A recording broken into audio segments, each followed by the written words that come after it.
Okay, hi, welcome to Garblag Games Mage the Ascension game, Masters and Monsters.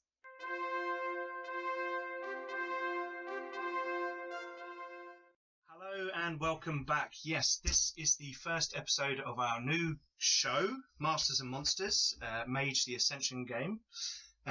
You'll notice that I'm not running the game and we've got Sam here to run our game for us, which is really cool. In a minute we'll go round and do introductions around the table. As you may notice, we have a new player in the room as well. But before that, don't forget to check out our Facebook page, our Twitter, where we've got a vote going on for our Warhammer Fantasy Roleplay Flint Steel on which character should get a free fortune point. I think there's a vote Bagric hashtag going on right now. But anyway. Yeah, I'm sure. Yeah. Yeah. Did you start that? No. Actually, you didn't. Yeah. I just retweeted.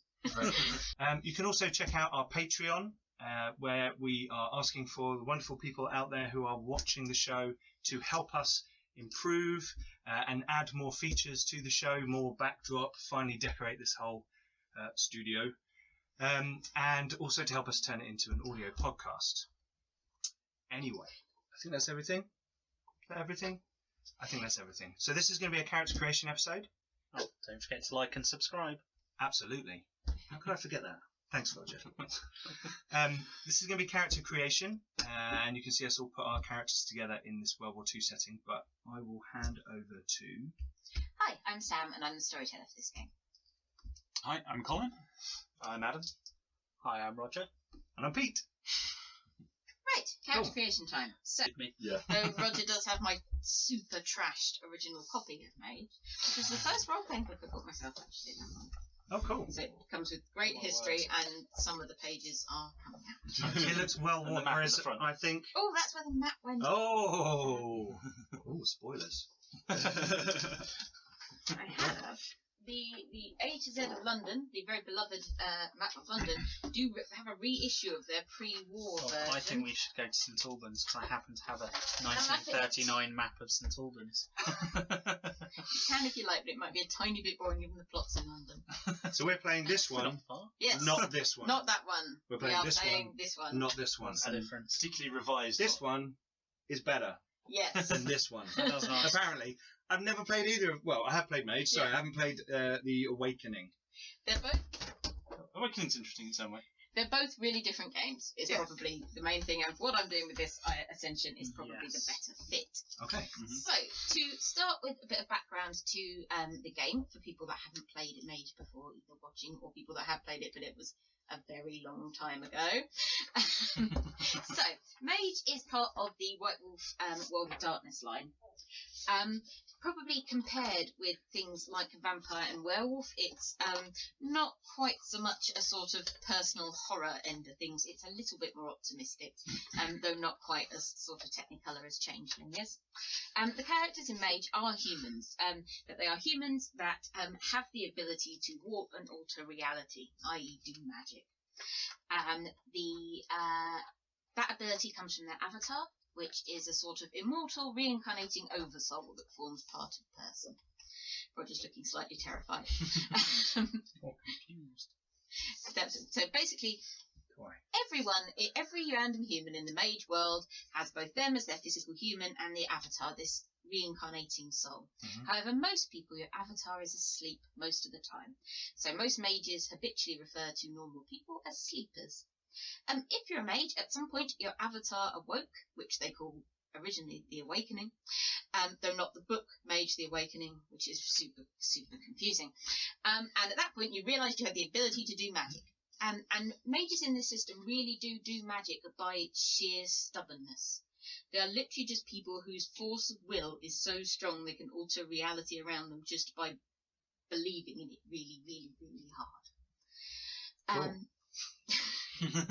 Your force of will changes the world around you. Basically, the force of will changes the world around you. For those of you familiar with sort of playing, say, Vampire, you know, a perfectly reasonable willpower for a moderately with it sort of character might be 3 or 4. With mages, you quite often got 8s, 9s, 10s, just because these people, are literally the stubbornest thing in creation. Cool. Most mages, however, don't just think, I will it and so it shall be. They have what we call a paradigm, which is how they think magic works. So some might be sort of traditional wizards in robes that think you have to draw circles on the floor and incant spells and all that kind of thing. Some might think, you have to mix blood and herbs and live in the woods, and that's how magic will work, or that you pray to a higher deity Wiccans. and that's how the magic works. Potentially Wiccans. Yeah. Or technomancers who believe they make technological devices that actually change reality and all this sort of thing. And that's called a paradigm, how you think magic works, and is quite an important thing for your character to have. And the other main important thing before we actually get going on thinking about types of character is how magic works in Mage, which is spheres, which those of you with character sheets in front of you will see about halfway down. So basically the whole of creation, everything in reality, can be divided into one of 9 different things. Correspondence, entropy, forces, life, matter, Everything. mind, Oh, cool. crime, spirit and time. So if you want to heal or cure things, you need life. If you want to alter time and the passing of time, you need time. If you want to do things involving distance, you need correspondence. If you want to involve yourself with the spirit world, you need spirit. And what's prime? And prime, I was going to say, prime is probably the trickiest one. We'll briefly touch on the second trickiest one, which is entropy, which is both the natural process of things to decay and luck and fortune. So chaos. Effectively. And chance. And so chance. my old character used to sort of go, oh, it looks like someone left this door unlocked. Open the door. And then they Yeah, did. so the unpredictability. Yeah. Yeah, effectively. But prime is the most complicated one. Basically, prime is the sort of essential essence of everything in the universe that holds it all together. The force. Effectively, that. yeah. Prime is the Yes. force. Yeah, Yes. prime is The basically... fundamental power behind magic. Is Yes. See, in that's, the book. see, that's Prime kind is- of cool. I was more hoping like Optimus, but Alas not. Though obviously giant robots in theory are possible, but no. Cool. hello. Robots. Matter and forces. In World War II. Yeah. If you give Diesel me the punk. rights a minute, yeah. Paradox may end up slapping them to pieces, but But as I said, prime is basically the force. And though when you're picking your initial spheres, it sounds like a bit of a crap one. Once you start playing, you realise that actually being able to channel magical energy is a really useful thing. And actually, there is being a able to place for that. punch things for aggravated damage is Damage is- kind of handy. There are Yeah. other ways and means of doing that, but we'll see That how hurts we get in. vampires, you know that, don't you? Hurts vampires, hurts werewolves. I played Yeah. Mage, but I played Vampire and Werewolf. Cool. As I say, I know we had no one that hadn't played World of Darkness, so And you can like couple them up, can't you? yeah, you can. So if you wanted to do something, again, we're talking about vampires, so affecting a vampire. Vampire's dead, so they're kind of covered by entropy. But at the same point, because they are just a bunch of dead stuff knocking around, they can also be covered by matter. So you need matter and entropy to attack a vampire. Okay. If you want to Directly with magic. directly with magic, yeah, you can. Hitting them with a stick still works, whoever or whatever you wish to do. If you want to cast a magical effect, but you want to leave it and it happen an hour later, then you need, say, life and time. If you want to have this thing go off a bit later, you Delay need plus time fireball. to delay it. Yeah. That would be forces and time. But Forces and time. If you've got something you've built out of matter and you want to throw electricity through it and cause it to do exciting things, then you need matter and forces. And basically, you put some points in them, and the way you do magic is you look at what spheres you have and what level of that sphere you have. You decide what you're going to do. You tell me, and then you tell me what your mage is going to do for their paradigm, and then hopefully magic happens. Cool. If magic doesn't happen, you can just fail. Fail is actually not the worst outcome. The worst outcome is if you really mess up, something called paradox will happen, which is basically reality doesn't actually like being kicked around, and it will kick back. Which hurts, and is why in the World of Darkness you justify that you've never seen people throwing fireballs down Oxford Street, is because if you throw fireballs down Oxford Street, then you disappear in a puff of paradox, basically. So you want to like do So no one's magic playing away an- from So sleepers playing an as well. Albertine. Yes. So if people see you doing magic, it all goes back. It's harder for you to do it in their presence. It's first harder if you off. do it in the first place, and it's more likely to go wrong, Yeah. to go really badly for you if something Mhm. does. So the trick is either doing things so they look coincidental, Mhm. or that Construction people could kind of explain it, in their heads a little bit, or doing it around either other mages or people or sleepers that believe in your ability to do magic. So if, say, you are someone that has told a whole congregation of sleepers that you're using the power of God to heal people. When you heal people, you can argue that it's coincidental because everyone in the room believes that you can heal people using God's will. What if you're a radio mage? Because TV isn't really a thing. A radio I mage. suspect radio magic is probably not that popular. Is that A your film card? star mage. Joking aside, you can kind of have mages and things involved in entertainment and stuff, and most of them, however, would prefer to remain a bit more subtle than and a bit more undetected by the various types of bad guys. And talk bad guys brings, speaking of which, brings us a little We're bit working to with some of them. the setting. So Hello. Oh no, sorry. I'm going to do this game set in We're world. talking about in-game. Yeah, sorry. So I'm going to do this game set in World War II London. The characters will be part of the GHQ's Special Operations Executive. And working for a civil servant who is in fact a mage and specifically a member of the Order of Hermes. So what the Order of Hermes is a mage tradition. Rather like your clans in Vampire, mages divide themselves into groupings that kind of share a paradigm, which we'll go through in a sec. And the traditions are, well, most mages consider the good guys. They're what's in the books in front of you, and those are, they consider themselves definitely the good guys.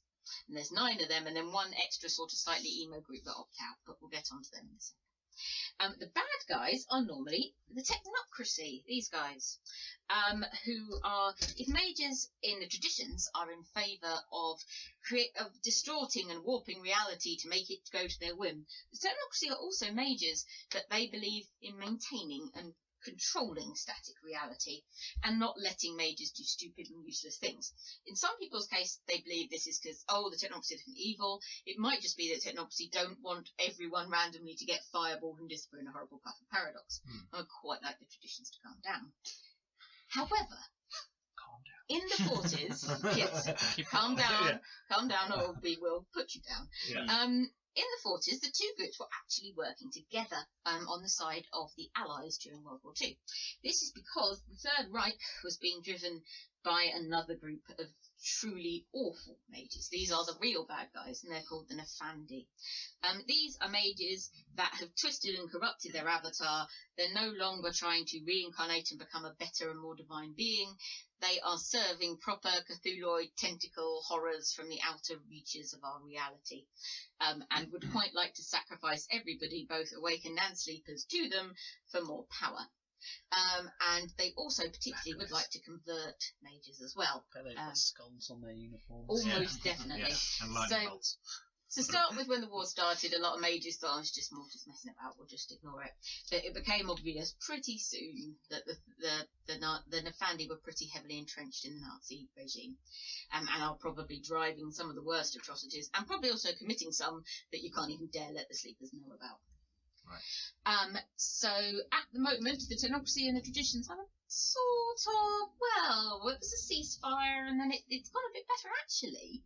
They're sort of working as an alliance at the moment. So I'm allowing both tradition and technocracy player characters in this particular one.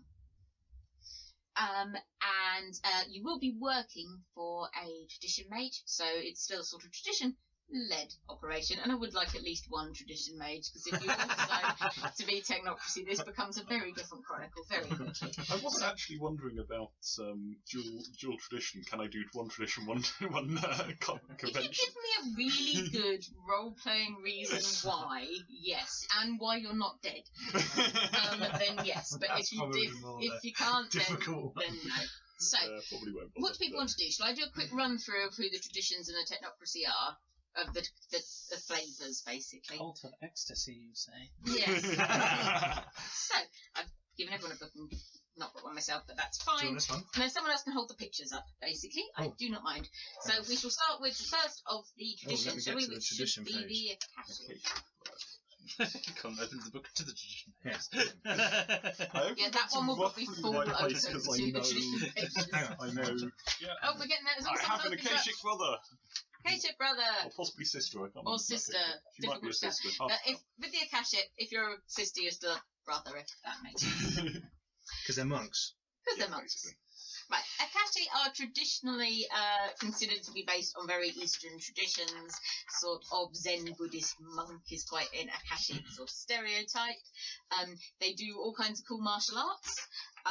They are they would consider themselves very calm and controlled and meditative people. And they specialise with vicious weapons. And they specialise in the sphere of mind. Monks. Yeah, to some extent. Shannon mage monks. Yep. That's the stereotype. Yeah, that's Yeah, all traditions cover a wide variety of peoples. But so that's the first one? Yeah. So next one up should be the Celestial Chorus. These guys' stereotype is the God Botherers. The Celestial Chorus are... we've maybe take that out. The Celestial Chorus are united by the fact they believe that their magical energy and the ability, and in fact all magical energy and ability, flows from a higher being they call the One. Most of them are one sort of monotheistic religion or another. So you can have Christians, Jews, Muslims, but you do get also the odd one that's Hindus and that kind of thing. There's a one. Yeah. Okay. Yes. Normally. But essentially that's their one thing. They believe there is one divine being that is governing us all. And their specialist sphere is Prime. So the slightly weird one we mentioned earlier. The Force. Because, yes, they literally... But you Not could... forces. The Force. That said, we should call Pride now, so we've got confusion. Not in this particular chronicle, obviously, but a slightly bonkers person who believed himself to be a Jedi would actually be a perfectly reasonable chorister concept, I would argue. Probably not in the second not in, as I said, not in the World War, because Jedi haven't been invented yet. That's just a glowy sword George instead Lucas of a... could time travel.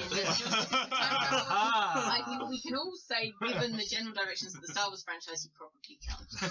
So, next up are the Cult He of would have travelled Ecstasy. forward in time and slapped himself. Cult of Ecstasy. There you go. These guys specialise in the sphere of time. Sex. Again, Sorry. their stereotype is basically sex, drugs, and rock and roll. But the idea is basically, I like them already. the idea is basically anything that brings you towards a higher state of consciousness is what they think the world should be aiming for, and what they think the world's about. Cool. Static moment of true understanding. Yes, exactly.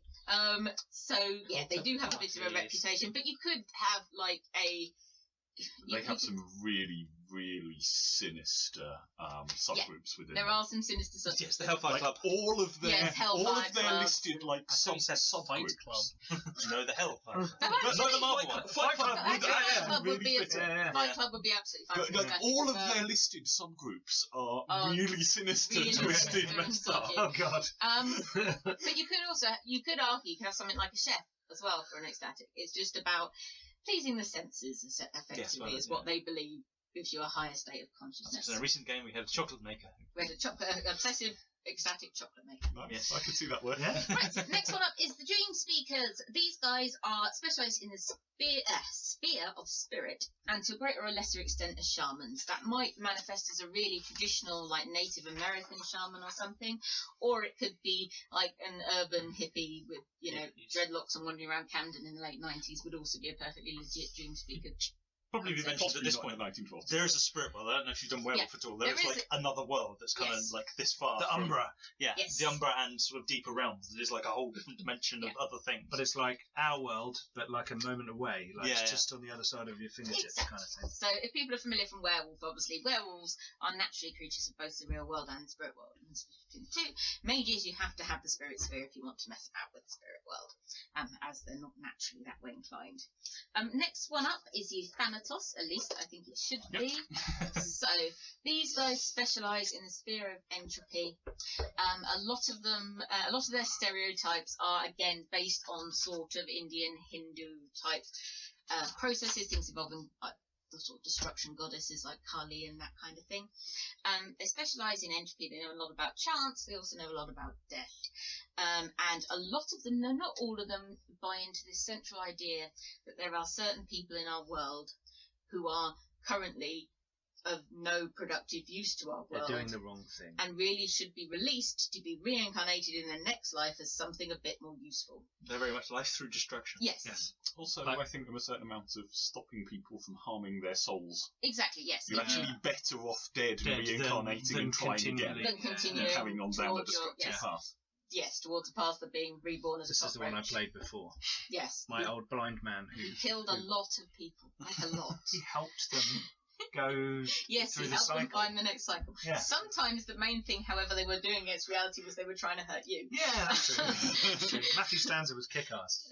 He was blind, He was. but he had high correspondence. He did and used to move. Yeah, it was crazy. They've got to be very careful not to get a lot of sort of death stuff on them. Yeah. Repeatedly killing people with Jaw. magic Is it does, jaw? eventually Jaw. start to take its toll on your own Remembering soul some as well. of the words. And so then some Euthanatos who put people down, they need other Euthanatos to put them down, which then, Uber Thanatos. it can turn into a cycle of badness. Yeah. Yeah.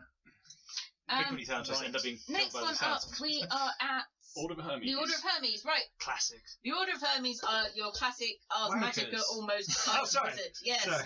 They are traditional mages. Some of them, yes, do wear robes and live in silly castles.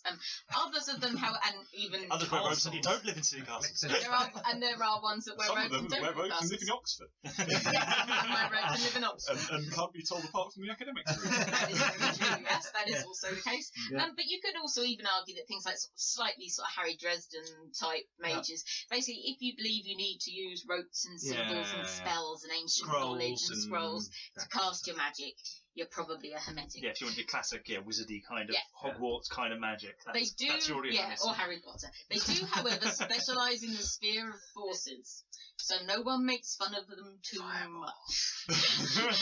Which basically quickly turns into fireballs. Yes. Yeah. Well, That can be lightning bolts. Yeah, no, I freezing know, but it's people. like, Yeah, fireball. It, Gas explosion. and yes, you have people arguing us about coincidental firebolts, and It's like, what? A bomb was dropped here. Just Yeah. now. There is a certain just now, no amount one heard it, or To be fair, if it's night time in the middle of London, in the height Yeah. of Blitz, that's Yeah. fair. His buildings We're explode. 1944, I believe, so the Blitz is long The over. Blitz is over. Yeah, We it's are on in its way. the- Bombs underneath The houses. Luftwaffe's not Can I- coming over to Britain Can I much just anymore. point out that no one should quiz or fight Roger on World War II? I wasn't going to. Yeah. No. I'll just make that clear right now.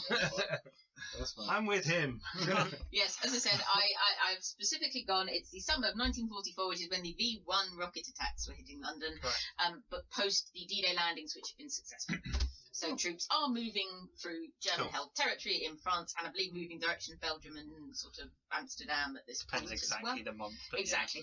but London is now probably It's back May to the being... 13th. Yeah. It's D-Day not- hasn't happened It's yet. not May the 13th. We're still in No, England. it's good. It's just, June the 4th is when we invaded. yeah, okay. It's the end of June. So So we're I still say- very much in France. yeah, but there's V1 rocket attacks going on in We're London. not. So the civilian and casualty total, this is the highest it's been since the end of the Battle of Britain at this point, basically. So that's where we are. So that was the Order of Hermes and the coincidental fireballs. Next Yes. one, the Sons of Ether. Who aren't really no, Yeah, no, they the are. Sons of Ether are a thing. Sons of Well, Ether these are ones the are- biggest ones Got aren't. meth labs or something. That's not what they're seeing. That's No. what they're actually doing. But They're also, making meth. possibly meth labs again. is- Ether, not meth. Ether. Though actually, arguably, that's quite possible with the Etherites as well. The Etherites are technomancers. They believe in all sorts of slightly outdated tech, ranging from Victoriana steampunk through to sort of quite diesel punk, which you guys are almost caught up with. Yes, Mechanics, and they possibly just about play that sort of thing. And they're matter mages, so they can manipulate matter. They were part of the technocracy yes, exactly. until the technocracy decided they were a bit too crazy. They were part of the Stepping on the they were part of the bounds. technocracy when they were the The Electrodyne Engineers. As part of Electrodyne Electrodyne Engineers. Ah, as that's part cool of the name. technocracy. That's cool name. But basically, they believed in the ether. The technocracy had a bit of a row and decided that the ether wasn't going to be in their version of reality, and so the Etherites left in a huff. So it's Einstein's fault, maybe. Yeah, basically. So they joined they joined the traditions in the latter part of the 19th century, and so have now been reasonably well established. Cool. Also, they were probably the key architects of the tradition technocracy agreement you're all now working under, as they still had a degree of contact and a degree of paradigm sharing going on with them in the Okay, they technocracy. got each other. Yes. Next one up, we have the Verbena. The Verbena are your traditional witches. And hedge witches. They're life specialists, so again, no one's too mean to them because they can heal things Or tear them. or Utterly rip apart. them. Yeah. bloodily apart. They quite often believe in ancient lore and herbs and plants and that kind of thing, but they do also believe in So I think these are the real hippies. blood and knives and They were hippies before they were hippies. Exactly. yes, Yeah. other slightly awful things as well. And also, hippies? We were hippies before it was Or it cool. was hippies. But also this would, for instance, cover things like, I mean, though they did have their own little separate thing, but things like even like Norse rune mages and stuff by this point have probably been absorbed into Verbena as well. I played a peasant magic winemaker. You did play a peasant magic winemaker Verbena at one point. We were in France in his defence. Magic wine. Sometimes. Yeah. Oh, good. Sometimes the wine made the magic.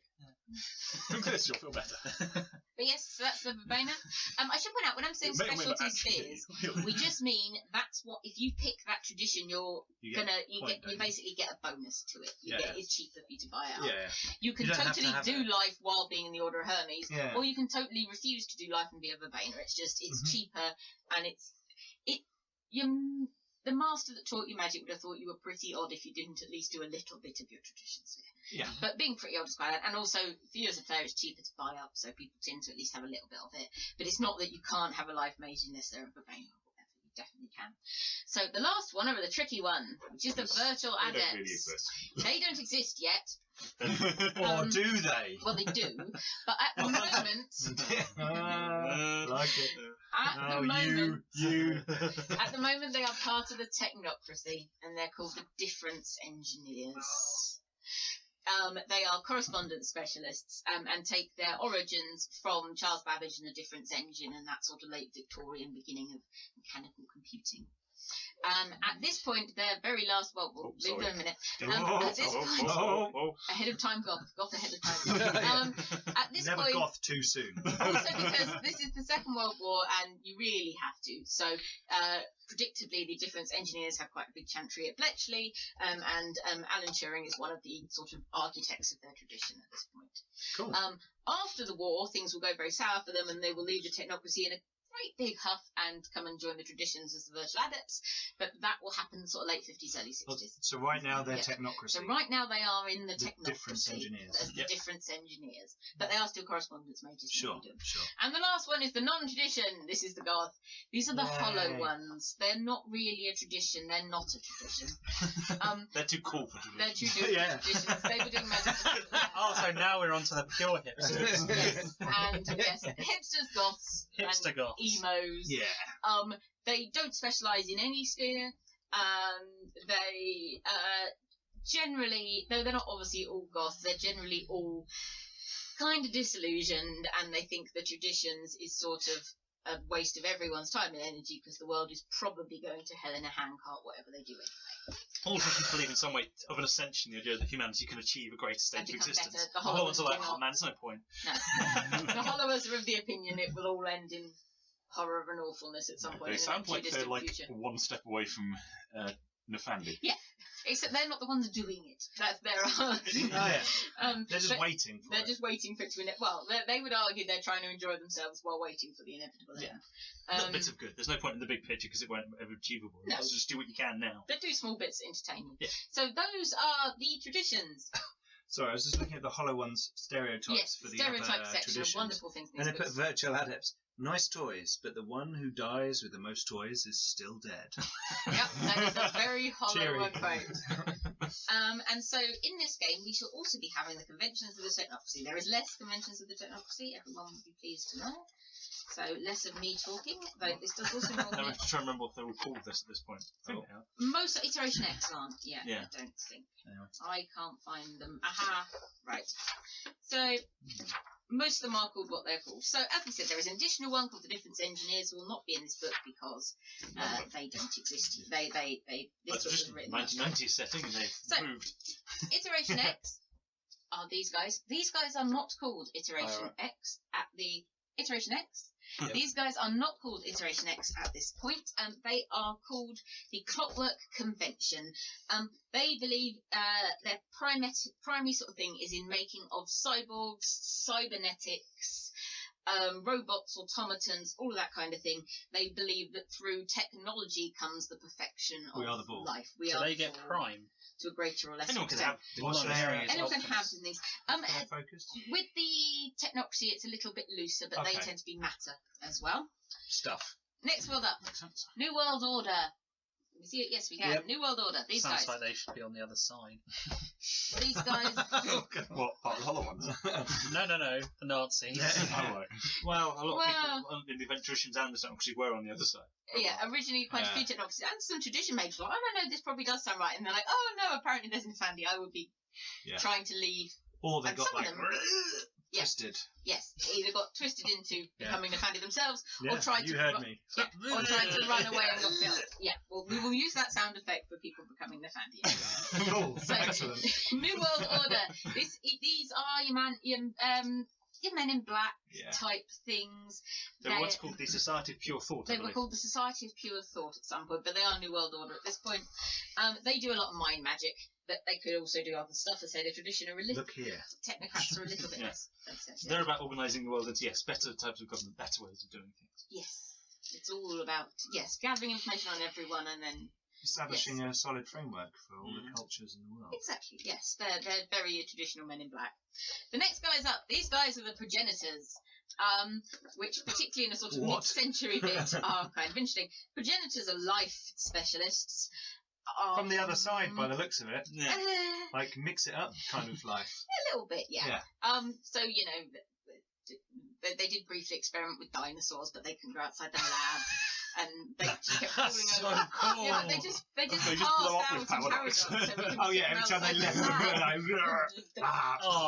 so I can't ride around on a rat. No, but you can in your own lab. We're not doing the whole Chronicle in his lab. No, we're not. We are now. How big is this lab? Big enough that I can ride on a T-Rex. Very small T-Rex. The progenitors are life specialists. In their good things, these are people that probably invented vaccines, cured all kinds of diseases. However, the worst things to say is that sometimes ethics is a bit of a blurry line with the progenitors, and sometimes people that end up in their experiments weren't always there willingly. And this is sounding like they're on the other. Should be a lot of them were. The progenitors kind of were for a bit, and then went, oh God, Nefandi, and tried to run away. Oh, we're losing. Oh, hey, Nefandi. They're I thought I told you guys. Some of them joined up, some of them went, oh, and then some of them got killed trying to run away. Syndicate. These are the money guys of the technocracy. Big grin. Quite a lot of entropy. For the purpose of things like playing stock markets. They are financiers, and that's what I use it for. Sorry, in real life. Not the murdering people. Just little subtle. No, he meant the murdering, not the stock market. And the last one is the Void Engineers. These guys are the spirit mages of the technocracy. They don't think that's that awesome. They think the spirit world is kind of outer space. And spirits are aliens. Outer space. As soon as you get into space, the separation between the spirit world and the real world is kind of vague. A bit blurry. So the Void Engineers, yes, we should watch out for that then when we're on the shuttle. Yes. Or the V rocket that goes up to. And there are lots of aliens and evil things also in other dimensional spaces. And if you find yourself on a V rocket, you're probably boned. No, probably about it. It depends on how much correspondence / Depends forces if it's moving at the time. / parachute. Parachute spin. I haven't fucked us in that. But yes, they generally are. They are a little bit almost sort of Silver Age, Space Age, Buck Rogers type element. Oh, cool. Yeah, Flash Gordon's your classic. Flash Gordon is a very classic sort of Void Engineer thing. But yes, so they are spirit mages, but they view it as a technological extra-dimensional science. Extra-dimensional science, they call it. Dimensional science. Cool. Not spirit. So those are the options people to pick from. Do people want to start looking through books and discussing stuff? And I'll stop talking for a sec. And we'll work out who we've got. I am quite tempted, because I always mock it, to do an Order of Hermes. Our boss's Order of Hermes. Yeah. But the whole, I write everything down. I've got scrolls. All my spells are on scrolls. I've got a book and all that kind Big of fake thing. beard you put on for meetings. Fake beard? The one Not that's sure. all about life, not the kind of Nazi The scientist. Verbena one. The Verbena. Yeah, I mean, do they have to be like full on hippies, or can they just be like people No, that like no. being outside? They can be quite You live in a cave. terrifying. No, they can just be people that like being outdoors. Yeah, you could be an outdoorsman type. Yeah, I was thinking like a Canuck. You could be, like a ranger Yeah, like a in Mountie. the war. Yeah. Yeah. That He's would- now been drafted into... Well, if there wasn't a draft in Canada, came over willingly to No, as in help the Empire. drafted into the SOE to help with the... Mage side. After Yeah. volunteering. Yeah. Yeah, after volunteering to help the Empire. How's your Canadian accent? Not bad, eh? Cool. Yeah, Like it. Yeah, no, yeah, you could. And I'm totally do guessing that he likes kind of hockey thing. then. Ice hockey. Who doesn't?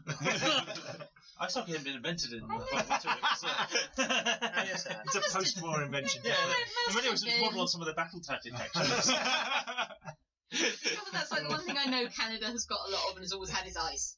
So there must therefore be Ice hockey taken was on a that. thing. apparently. So, Yeah, obviously that was Cool. going to... But yeah, no, that's a completely... She's going to be a Mountie Verbena.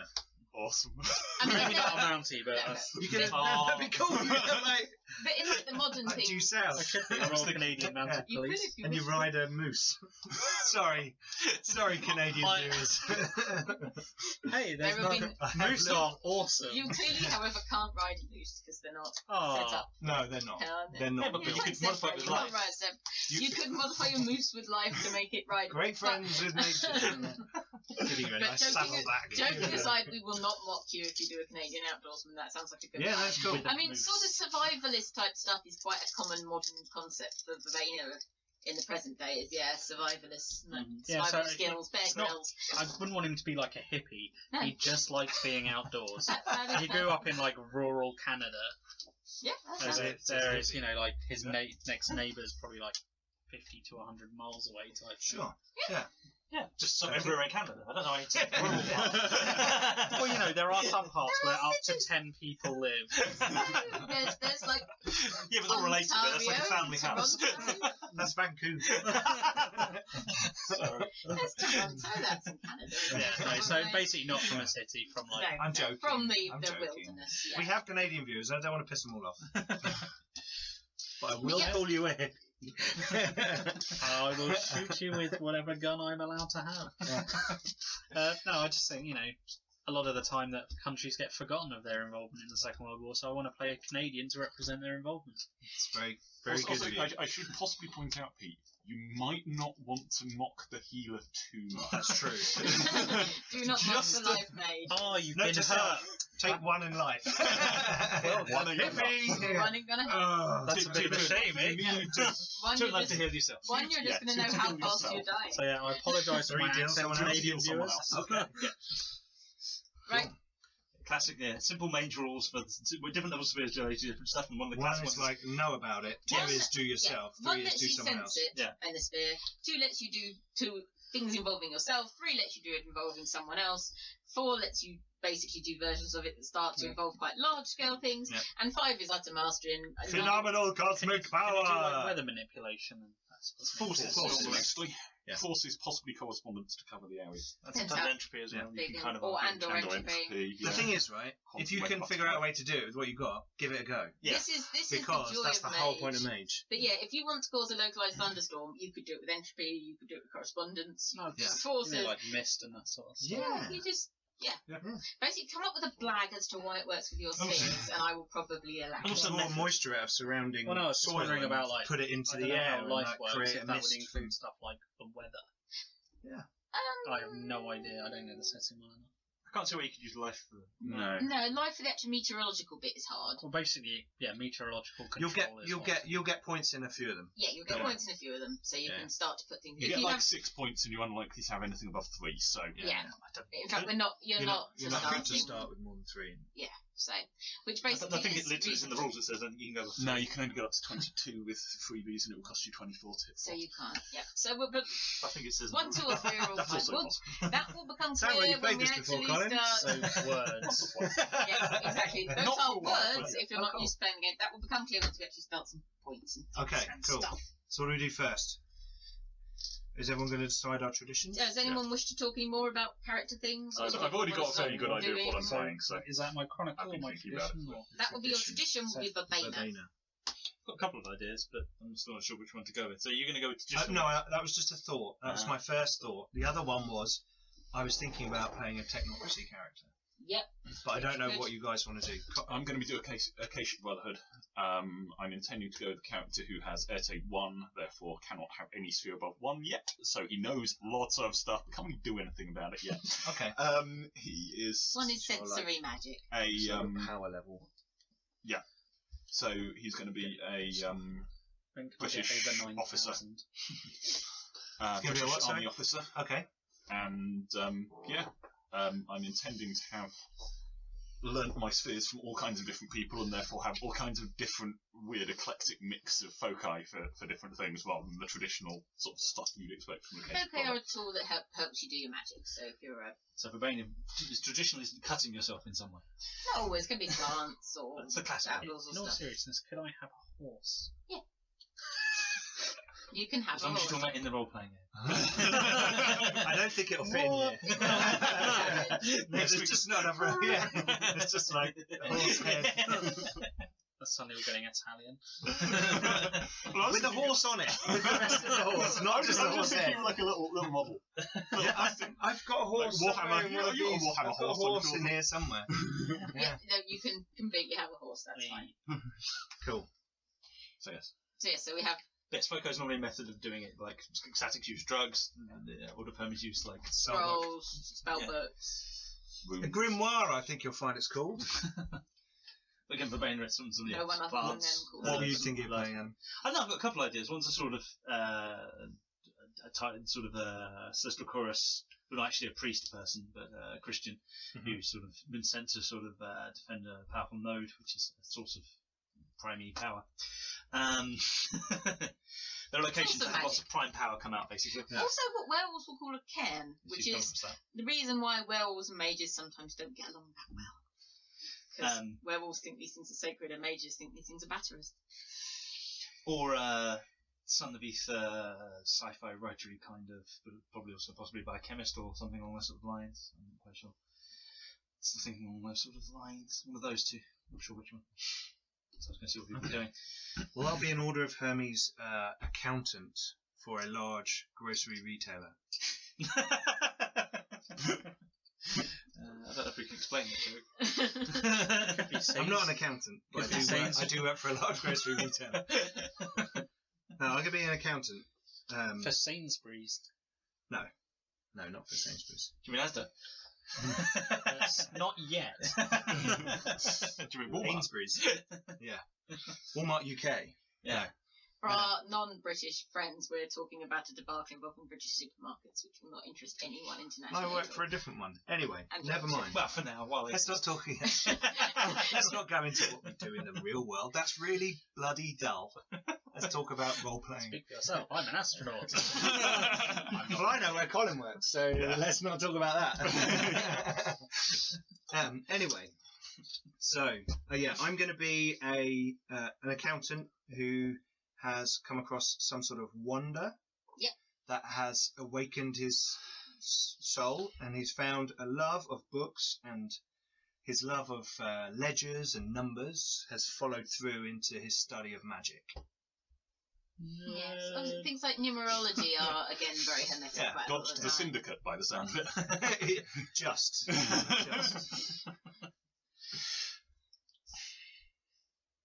Okay, so we have something resembling. Adam is still having a think. Well, I'll probably go with the Son of Ether since we've got no other real technocratic. All right, we'll have an etherite. Technomancers, that's the word I'm looking for. That's the magey word for people who use technological stuff for their folk. Cool. White Wolf character creation. Hey. And again, a lot of the books will drop open on these pages, because my old ones, I suspect. Tradition, essence, nature, and demeanour. We're going to disagree with White Wolf and not do essence, nature, and demeanour straight off. I don't think. Let's do because it helps to start putting things together and you get an idea. Yeah. Okay. Your nature and your demeanour. One, I can never remember which way. This is like demeanour is what you show nature is to how other you people. are. Demeanour is how you appear. Yeah. I never remember how many versions of Vampire and Werewolf actually have those. Some do and some don't they? Vampire usually does. Vampire usually does werewolf. Because vampire's more about the kind of intrigue and stuff. Werewolves are a bit more honest. Whereas werewolves just tear things to pieces. It tends to be a little less. Yeah. I tend to use it because I like it. Yes. I like it. I think it's quite neat, and by acting according to your nature is where you get willpower back in this game. And as I said, mages are using will to try and sort of warp reality, so being able to recharge your willpower is quite also that's reflected mechanically by the fact that you'll only be rolling at most 3 dice for your arete, and the difficulty is often quite high. And willpower gives you an automatic success, which is very useful when you're only rolling 3 dice, which you may get nothing on. So you'll be spending your willpower to make sure your magic works. Up to 3 dice. So it's quite nice to be able to replenish it. That's my dice pool for casting magic. Yes, if Colin has 1. Because I'm deliberately not. I would start to think about those, but see how you get on as we move through the process. So the dot business of Mage is very similar to the dot business of all other White Wolf. So at the top you have attributes, which are split conveniently into physical, social, and mental. Everyone gets 1 dot in all of them because that's the bare sort of human minimum. There are things that will take it off. Clearly haven't met some members of the public. Possibly not. There are some things that will take it off. But everyone on YouTube's really cool. But for instance, if you say took a character that had a really, really god-awful disfigurement, you could argue that maybe you actually wanted to drop down to appearance 0 or something like that. But really, the zeros are kind of supernaturally awful, really, to the White Wolf line. Supernaturally awful. There are things like Nosferatu, absolutely. Literally, you couldn't be alive and be that ugly. They've got holes and things. Yeah, absolutely. Yeah, and people with severe disabilities, you can argue, I think, possibly that you can have very low dex. May not have had a dex score or something at this point. But anyway, most characters will have 1 of them, and then you have 753 to split between the others. So you pick what you think is going to be your major one, your secondary one, and your minor one. I must admit, when I'm making characters in this system, I don't know what the rest of you think, I tend to sort of loosely scribble where I think I want them and then sort of work on it. Yeah, I put the number next to it, and then I go, I get my abilities a bit, and I go... to get magic. Right, so magic happens towards the bottom, so you don't need attributes and abilities. You can just concentrate on making a person. But again, I don't know. Would you be using the thing that sometimes if you're already well on using the foci type stuff, for instance, a classic one is a virtual adaptive. If they do a computer roll really well, then it might make the magic they're trying to run through the difficulty lower. Yeah, exactly. Okay. So if you will you be doing that? Or? Yeah, I think so. I think that's legit as a folk. So you can prep. But a ritual type. But the points of attributes and abilities is basically to make a person, and we'll worry about the magic as we go. To give you some idea, they tend to say for attributes, and this kind of works for abilities too. 2 in an attribute is pretty average. So 2 in intelligence could cover anything from kind of finished school through to sort of started a degree. Anything like that is kind of fine. 3 is, a thing you are really good at and noticeably good at. 4 is sort of, you could argue that 4 in something like dexterity would probably make you an Olympic athlete or at least competing on a national or international level. 5 is literally the peak of human perfection in that ability. Wow. Mages are special, however. So, you are often Can we start with a 5? I think you can. Attributes normally. Attributes, yes, you can. I think attributes you can spend points on 5. It's abilities going up to 3. Just curious. Yeah, but you can go with a 5. So you have 753 to apportion as you wish. Yeah, because the 7 one. And bear in mind that 2 is perfectly fine for being a functioning human in that area. And you could do 4. And 3 is an above average human in that area. So yes, your 5 intelligences are your Stephen Hawkins and that kind of thing. And probably Alan Turing, who's knocking about here somewhere. Really good sci-fi writers. Or excellent accountants. particular character.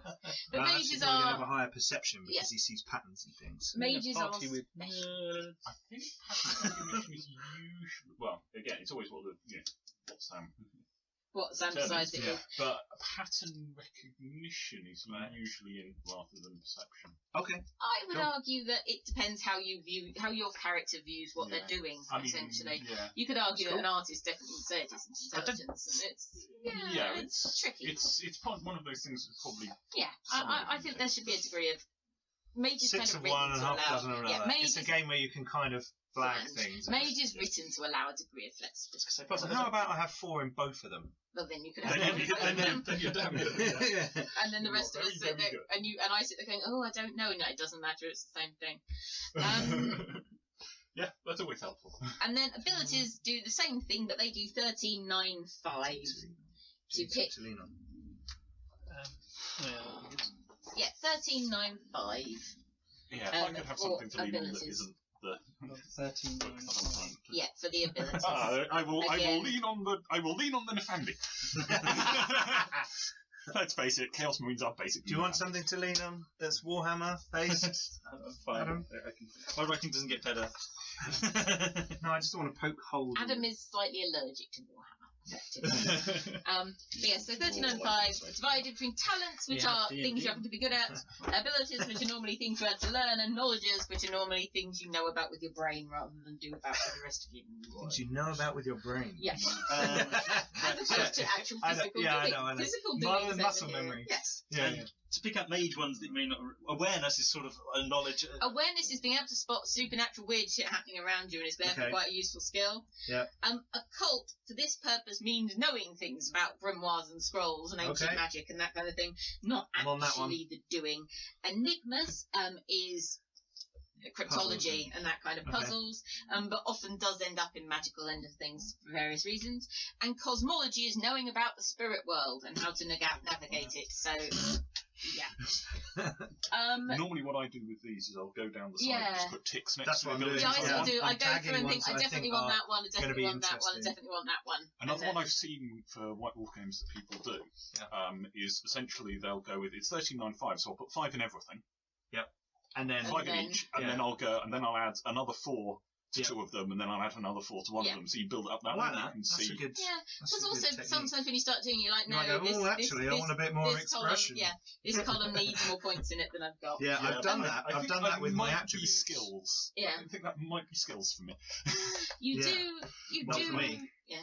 You do Like actually get Amulets, but freebie points at the end, and you can take floors to get yourself all points back as well. So this is not a finished So canvas. when it says law, it literally means like as in Law, that is literally the law of the lands. Yeah. I am the law. Yeah, and you can only go up to 3 in these. Yeah, at the moment you can only go up to 3 in your abilities. Okay. Again, there is the option with freebie points to go above it. And you But got 13.95. 3 again in this is Okay, my talent. perfectly reasonable, professional, could do it professionally. Okay. So medicine in 3 would be 3 in medicine would be a very well skilled and perfectly competent doctor. So if I had a 1 in linguistics, would that mean I could speak a second language? Yes, normally.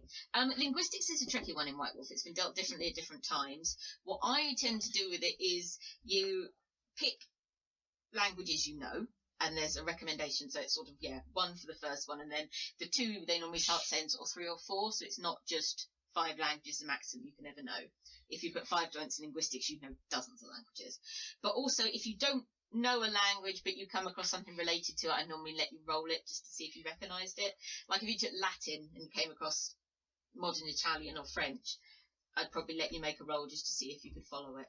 So so similar languages. An idea of how many things I need to get a reasonable number of languages, and how it kind of needs to have for my concept. Well, what's the official verdict on the skill? Because I'm a mechanic. Because I haven't got the book in front of me. It's kind of it's a Fibonacci style thing, isn't it? Yeah, it sort of goes dots. up. I thought it was 1, 2, 4, 8, 16. It is. It's 1, 2, 4, 8, 16. Okay. Yes. I've also played this game a few times. At the same time, yes, if you come across a language similar to one you speak, I will normally let you roll on it because it's also the science of linguistics. The way it's meant. Yes. My character has spent 4 years travelling around Europe. I know. Speak 4 languages, other than whatever. It's the primary language. Yeah, and I say, and Blowing things I'll let you make a roll if you don't have that language we have much related to. Next question. Yep. What skill would be appropriate for being able to handle TNT without blowing my own hand off? That is a very good question. Oh, yeah. There isn't demolition. It could be lots of things. couldn't it? Technology firearms. It should be some form of skill, Yeah. Crafts, demolitions. Yeah. or even arguably technology demolitions and explosives. Yeah.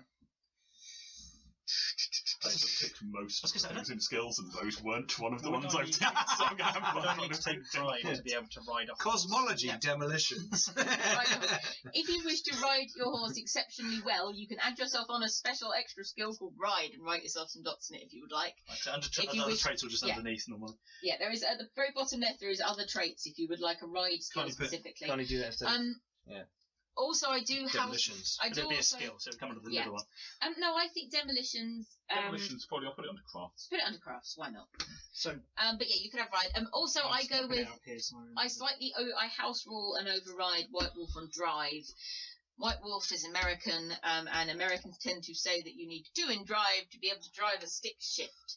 Being British, most of us drive manual cars as a basic level, so 1 means you can drive perfectly well. He's Canadian. If you want to start doing fancy, I ride can't- a horse. I'm also not certain the automatic gearbox been invented yet. I think it No. probably hasn't. It Yeah, probably no, hasn't. it So hasn't. either way, 1 dot in drive, you'll be able to drive perfectly adequately. If you want to start doing fancy shit, you'll need probably more of it, but I was going to say, I don't think Roger or Colin have been in a sound game before, have you? No. Colin has. Yes, He was in I technology. was in your technology Right. game Oh, as a... Hitler. Jesus. basically. Hitler. Yes, that was it. It's fine, she's an easy touch. You don't have to worry. Hittex. For which he means can normally be persuaded round if you give me a good in-character reason for things. Which I personally don't think is a weakness. No, it's a lot of bloody fun. That's what it is. I remember the last one. Oh, yeah, the last one.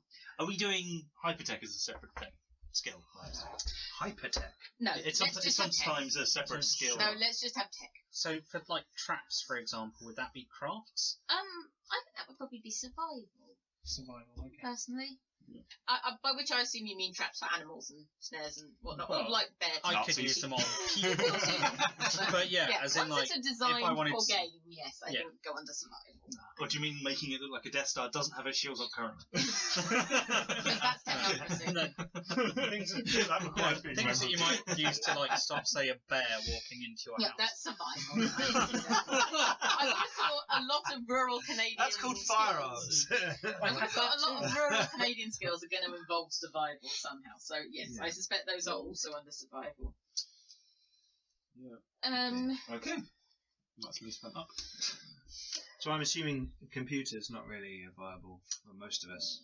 Unless you're using like a big difference engine I type mean, thing. it's not kind of like the modern computer. Yeah, it might just be computing. Colossus has been built at Even this using point. stuff like radar and that kind of stuff. Oh, okay, yeah. Could be, Okay. they could Obviously, also that's a argue brand new that's- technology. Good shout. Good shout. Yeah, I won't have any skill in it though. I'm a. You could argue Pencil man. technology as well Abacus for that sort of man. thing, but yeah. But no, the beginnings of computers has happened. Typewriters. Colossus has been built Ah, out yes. of, let's say, Typewriter. Does that typewriter come under computers? Because if it does, I'm level 5. Hold on. It probably comes under expression Alertness for a lot is of how. Oh, yeah. So I think alertness that's and even awareness. I don't know. Awareness is a magical Okay, awareness. yes. Alertness is like someone's trying to mug you. I see. Okay.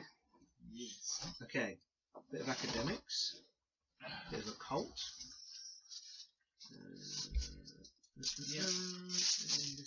Investigation. Right. Okay. So I assume writing science fiction stories is either expression or academic. Yes. Or occult. Bit of both. Expression and academic. Both. Yeah. Haha. So medicine isn't the magical side of medicine. It's more like It's the actual. It's actually. Okay, so more like Isn't now. So if anyone Cool. wishes to, Oh, hello. I am organised. Yeah. She is important. We don't have a big enough thermos for you guys. No, joking aside, we did. I have actually looked at bigger things. All of us. So I should just get a kettle or something, shouldn't I? You should So get water out if here, I you was should using, get a like- power supply, Wi-Fi. Like knowledge of air like conditioning. You should get a lot of things out here, for Pete. healing purposes. Would that come under survival or medicine? I think Patreon. using them would come under medicine. Survival would be finding them. I think knowing how to gather them. I think would be both. Medicine in general is quite a good thing to have as a life made as well, because like we said about coincidental and not coincidental, if you're doing something that looks like first aid to someone, sleepers are more likely to believe that they're getting better. Okay. So you can use medicine to kind of make your use of life magic look coincidental. Right. Because if you look like you've that'd be a bit modern, but if you look like you've run a drip and giving them an injection and done other I things, know, people like go, the drips thing is still. Oh, good point. They do have They glass. use glass bottles Yeah. rather than But plastic. even just like bandages, splints, But even and bandaging splints and and stuff. bandaging. Hey, look, the person can walk again despite that broken leg. If you can do medicine, or at least make it look like you can do medicine, it's a lot easier to flag. Also, you can just use that roll to make it easier as well. So if you come across someone that's injured and you make a successful intelligence and medicine roll, I think it would be easier for you to use life to heal them, because you've worked out what's wrong with them, you know where the problem is. You don't have to use life one first to figure Exactly. out You can, you know what bone's broken. You can concentrate on it better. So Willy weep. medicine is. We're still some way off that. Medicine is. Just make the noise. You can make the noise. The noise is yet to be invented. No willy weeps here. Yeah. The theremin. Exactly. Yeah. Please no. So someone needs to take performance. They freak me out. I'm not Really? sure about pheromones at all. So, sorry, alertness is the physical one. Alertness is physically telling what's happening around you in your Yeah. environment. Awareness This is is knowing when there's My spider supernatural sense is tingling with some shit. supernatural stuff. Which with mage is quite useful. It lets you know when other people are doing magic around you and that kind of thing. Also, it will probably tell you. Awareness doesn't just cover mages and their magic. It will probably give you an idea that someone might be something like a werewolf or a vampire, because it's If you're trying to supernatural convince someone to do something by being nice and charming, would that be expression? I don't know where that would come under. Probably, yeah. Or expert. Well, it depends how you're doing it. If you're trying, I would argue expression is probably the best one. You could argue etiquette if, say, you were talking about, you want someone to like you because you're fantastically hosting a dinner table beautifully and all that kind of thing. Would be Okay, etiquette. yeah. No. But just chatting to someone and making them like you is expression. I'd say vampire, you obviously have the skill empathy, which is because the idea that vampires can't possibly sympathise with humans just by themselves anymore. You need a specific skill. It's all gone a bit wrong. Yeah, it's very hard. Well, it's very hard to have an opinion about lunch's emotions sometimes. And, they need a skill. Whereas mages are people, so you don't need an empathy skill. And if you do, something's gone wrong. Yes, you don't look at Most mages don't look at other people and think lunch. No. Again, they're not player characters. That's the other thing is probably saying Nathandi are categorically never player characters. Not that I think any of you would do that anyway. But I've played a Black Spiral Dancer game. It got Messy. unpleasant. yeah, I don't think no. Not something I want We'll to do just again. we'll put that to the no. I'm trying to think of any other. You said that with a weird look in it, like you're remembering. And repressed they're memory kind of one step less unpleasant than than Nathandi. Nathandi. Yes. Yeah. They only worship the more comprehensible aspects of corruption and destruction, not beings of the outer darkness. Yeah. Okay. Nathandi are. Beings of the outer darkness. You can actually argue Nathandi are pretty much. Me saying it's a slightly more brighter and more cheerful line of game. You could argue Nathandi are actually the worst things in the world of darkness. Other than their masters, obviously. Well, they're not usually actually in the world of darkness, Yes, thankfully. they're thankfully elsewhere. I mean, very elder vampires are also potentially very evil and very bad, but Nathandi are certainly among the worst, if not the worst. The other traditional White Wolf confusion is what's going on with subterfuge versus stealth. Stealth is sneaking about the shop. Mm-hmm. Subterfuge is trying to mislead and misdirect. It's lying. Okay. Like Subterfuge is making lying. things look like they're not, like concealing. Fine. If And you're disguising. massaging figures would be subterfuge, I think. Yeah. No, that'd probably be enigmas. How can someone try and persuade When you look at it in the light, they go invisible. Yeah, no. the lock? If you're happy with your choices, then colour the dots in If with a it's pen. democracy and it's Would essential you like block, my- yes. it was a ratkin and No, they because I'm weren't going in the clean upper. through the sheet onto Later on in that the arc, I think they did use subterfuge to open the door In the Umbra, because yeah. they were in the Umbra, so they talked to the door. Oh, well, that's fair enough. But But no, yeah, subterfuge is for talking to people and misdirecting and confusing and that sort of thing. Stealth is for sneaking about the place, hiding things, sneaking into buildings, Right. that kind of thing. So, abilities done. Yes. Select advantages. Backgrounds 7. So, advantages are kind of the bottom third of your sheet. We are leaving spheres out deliberately at the moment because they're confusing. Advantages contain a number of things. The first one is backgrounds, which you get 7 points in, I think, to start with. These are common to... There are some mage-specific ones, but they're also quite common to White Wolf. So there could be things like allies and contacts and that sort of thing, which is pretty common to all games. But also you can have other things in background, like having access to chantries and libraries and that kind of thing. Yep. And Colin looked like he was about to say a thing. I was about to ask a question. Okay, what question would you like to ask, Colin? How many ranks of influence would be appropriate for I'm an army captain who hopefully isn't about to get court-martialed? That's a fairly good point. Roger, if you're not using the mage book in front of you, do you mind if I borrowed it back at the minute? Kind of if went you AWOL for, Peter like, happy to 4 share years? it a bit? I'll answer for Roger.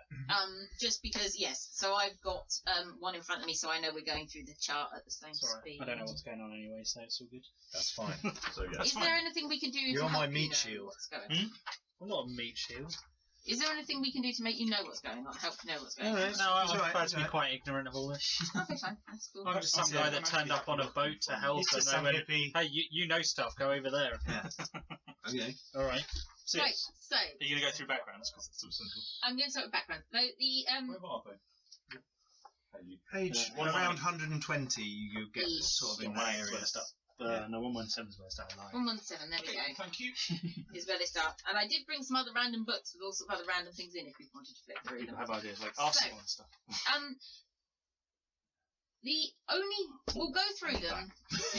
We will go through them slowly and carefully. Some of them are more obvious than others. So, backgrounds, you get 7 points. Again, you will get freebie points at the end. So if you would like something or you would like more of it, you're fine.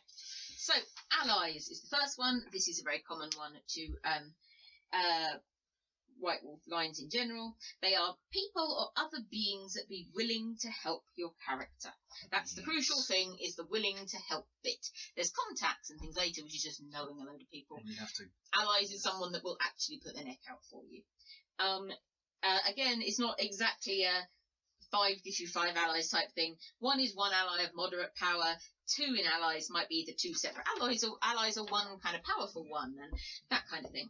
And obviously you can mix and match different people. So if someone takes 3 in that, they can tell me people they reckon their character's friends with, and I'll try and work. So if I had 5, I'd know the king. Possibly. 5, you could potentially, He's close friend. Be BFFs with Winston Churchill. or one of his godsons. He's got a few of those. That kind of thing would be, yeah. Churchill looking out for you would be ally 5. Ally 5 it is. Useful, but hard to justify for a Canadian. Hard to justify for Canadians. You like going to Or Canada, a rural didn't you? Canadian, A rural- clarify, a not like many of a rural, not particularly posh Canadian by the sounds of I it. don't know That would be Winston the tricky Churchill's bit. opinion on Canada. It was probably mean. He was mean about a lot of things. No, it's fine. It was part of the Empire. It's all good. Right. Arcane is a fantastic mage thing whereby basically it is your character is, in the best way possible, kind of forgettable. Yeah. This basically means if you have it high enough, it's difficult for people to follow you. If people are asked by, someone pursuing you, can you describe this? And they go, well, it's sort of average height, and your hair was brown, I suppose, and it makes you kind of a little bit forgettable. And that ranges from 1, you can blend in with the cloud, 2 to 5. Basically, in other people's memories and minds, you barely exist. 5 is almost a flaw. Yeah, 4. 5 is kind I of would a argue flaw. 4 and 5 are kind of a flaw. For instance, in the modern world, things like your bank keep closing your account because you can't exist. So on the upside, the And technocracy also in the 1940s, the bank keep on closing your account. because you don't exist. No. Because your records just keep on going Yeah, I missing. don't Your have records that much go missing. But 1 is certainly enough that, you can blend in with the crowd. 2, people be a It's a bit supernatural vague about whether you were there or not. Yeah, it's supernatural. Right. Avatar. This is an actual mechanical one. The avatar, as I said, this immortal oversoul, if you like, of a person that drives him to do magic and reincarnate, is either how powerful your avatar is or how well you get on with it and understand it.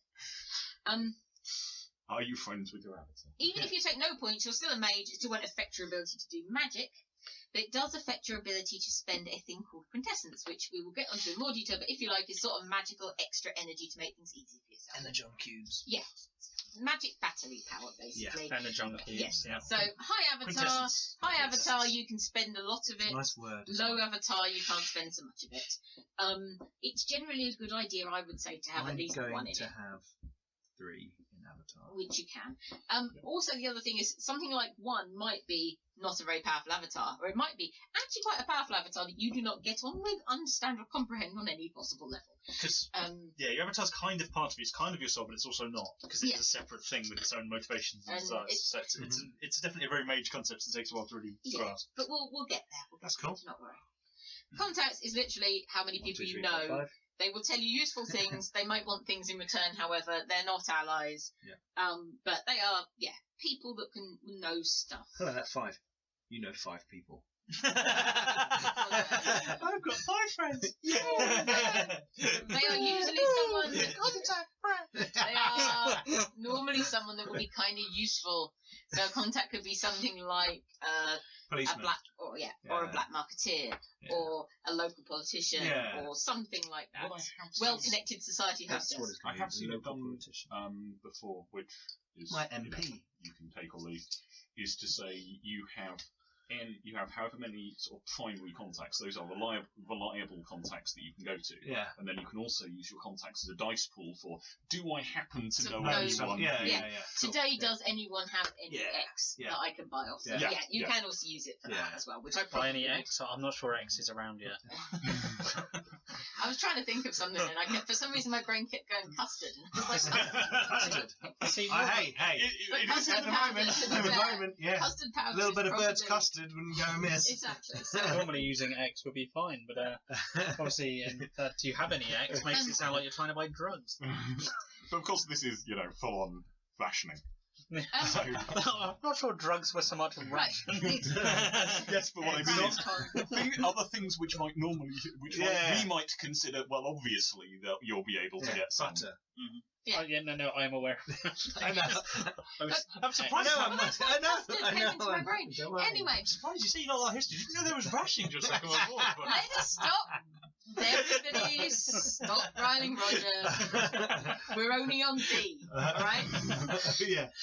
Destiny. Only on D. Destiny is another one you can argue is a little bit of a merit, little bit of a flaw. Basically, your character is destined to do something fantastic or awful. Normally fantastic. Either you can define it. Don't tempt Roger with evil things. Or alternatively, I can define it for you. Yes. That's often a good way to leave. Which is often quite a good way. If you have a spare point and you just think it'd be entertaining, there's often quite a good way to do it. And just let the GM decide. Shits and gigs. It's really quite. It's kind of a you know what's coming, and therefore you know that nothing in between you and that is actually going to kill you. Yeah, which is kind of an advantage. If your destiny is, even if your destiny is for you pretty sucky, like to get killed by somebody, it does mean you don't need to worry about virtually everyone else in between them and you. Your destiny is to trip over my in the road and get run over by a horse. So if my destiny was to die in Canada, I could literally stand in front of an MG42 and windmill. No, you could stand in front of an MG42 and end up with every bone in your body broken, generally sort of, reduced. You'd be so injured you'd be shipped back to Canada where you would get a box. At which point you die. Nice. Don't take the piss too much. Do not take the piss too much. Technicalities. It's like the wish spell. Yes, it is a little bit like be careful what you destiny. A werewolf with quite a high level of their destiny equivalent, which I think is called something slightly different, it's basically the same thing. Whose sort of destiny was focused around like the climactic fight. Basically, he was destined to play this pivotal role in the climactic fight, in which he horribly died. But he did basically win the fight. Not horribly died. Not horribly Though also, when you say your destiny is to have this role in a street important battle, it might be that your death is what starts the battle. It's also possible. Yes, so but someone else. He was it's like. tricky. Oh yeah, that makes perfect sense. It was going to be sort of Yeah. Essentially, he had this. He was the person carrying this artifact, which is ludicrously powerful because it basically makes all of your enemies' difficulties so much higher. Every dice roll for them is harder. Like anything they would, given my stats, it's like anything you were doing is difficulty 9 or 10. Oh, but of course, the artifact. Yeah. But of course, the flip side to that is you are then the person that everyone is trying to kill. Yeah. Right. And you will die horribly. Next one is horribly. Next one is Dream. This is a weird old background. This is another strange mage thing. Vision type thing. Dream is effectively a vision. If you successfully meditate, you'll get some sort of clue as to what's going on about the situation you meditate about. The idea being that obviously all of humanity kind of has all these wonderful sleeping avatars all going on, and if you can meditate, you can tap into that collective consciousness and find things out. It can be useful, it can be a headache, literally and figuratively. Influence is the next one. Influence in this case is involving mortal authorities. So not your traditional, your fellow mages or anything. This is what mortal authorities think of you. What I'm going to do is I'm going to give all of you automatically 1 dot in influence, which basically covers the fact you have a nice bit of paper from GHQ saying that you are working for a special operations executive team. Is this free? So, or is this yeah, you can all have a free dot of influence. But obviously, you can buy it up if you'd like some more as well, which is what. I think Adam should have to pay the points for it. Yeah, Adam has to pay the He points. will for if it. he keeps on. He'll be in trouble when he gets home. That's more. Though I am cooking dinner, I'm just saying. Poison, you influence- say? Don't poison me. And you said you're a vegetarian. Be a real shame if some steak was in there. You were asking about influence for a army officer who nevertheless is probably not going to be court-martialed imminently. I have arcane. They didn't realise that I'd gone AWOL for 4 years. Well, what I actually think... More, I took arcane because I've just spent 4 years doing guerrilla warfare on the continent and I haven't been caught by the Nefandi. So I must have I arcane. think the more logical thing probably, and how this would best manifest and how the Hermetic that's going to be running your op is going to be able to get out of this, is probably saying that you have been marked down as dead. Quite possibly. It was Dunkirk. Yes, exactly. You were listed as lost to Dunkirk. So he's reactivated things since, but there aren't any outstanding court-martial procedures against you because everyone thought you were dead. Yeah. Because I would bet there was quite... again, Roger would probably know, I would have thought there was a high number of unrecovered casualties at Dunkirk. Lots, Because the trick was that they barely had enough room for people that were alive, let alone anyone that was dead. So. Well, they ended up getting like nearly 300,000 people back across the channel, but obviously it was a bit of a everyone bum rush to the port and get the hell out of there. Yes, so it wasn't there was kind not of time to carry. It wasn't the dead. overly organised from the people that were on the continent. No. The naval perspective, phenomenally well done. The bit rushing towards them, not so much. No. Yeah. So yeah, I think the most likely way we get around that is that you were listed as dead. I was listed as dead, and I obviously just missed the boat, and this is my first opportunity And to come back and report. Or you were, or he'll put on your official record or something that you were taken prisoner or something. I've actually decided because You're of a mage, that official record. Yeah. that my character was injured and sent home, and he's got a very low dexterity because his leg is partially paralysed. There are flaws for that. Yes, so I will take that when the time comes. Yes, that sounds perfectly viable. So you'll get 1 dot of influence. So 5 is like, again, probably Winston Churchill. Vastly influential. Yeah. 1 or 2 is quite enough to get your average sleeper to leave you be while you go about your business. I think 2 or 3 probably for an army officer that you want a sort of vaguely active commission on. And again, I mean, as you keep saying, it's part of the Empire at this point, but you are, if you do decide to go with someone involved in the Royal Canadian Mounted Police. Yeah, or the other Canadian, one. or the other Canadian Armed Forces, I think yes, that still covers it. Have you got the hat? Well, I was thinking that I was going to be Well, listen, you'd a have Royal to. Canadian Mounted Police who came over here in an army unit, and someone from the Wibble division went, "Hey, that guy, That one. get." Yeah. We will have possibly the boss at the moment. Yes, that one. Does a really good tourniquet.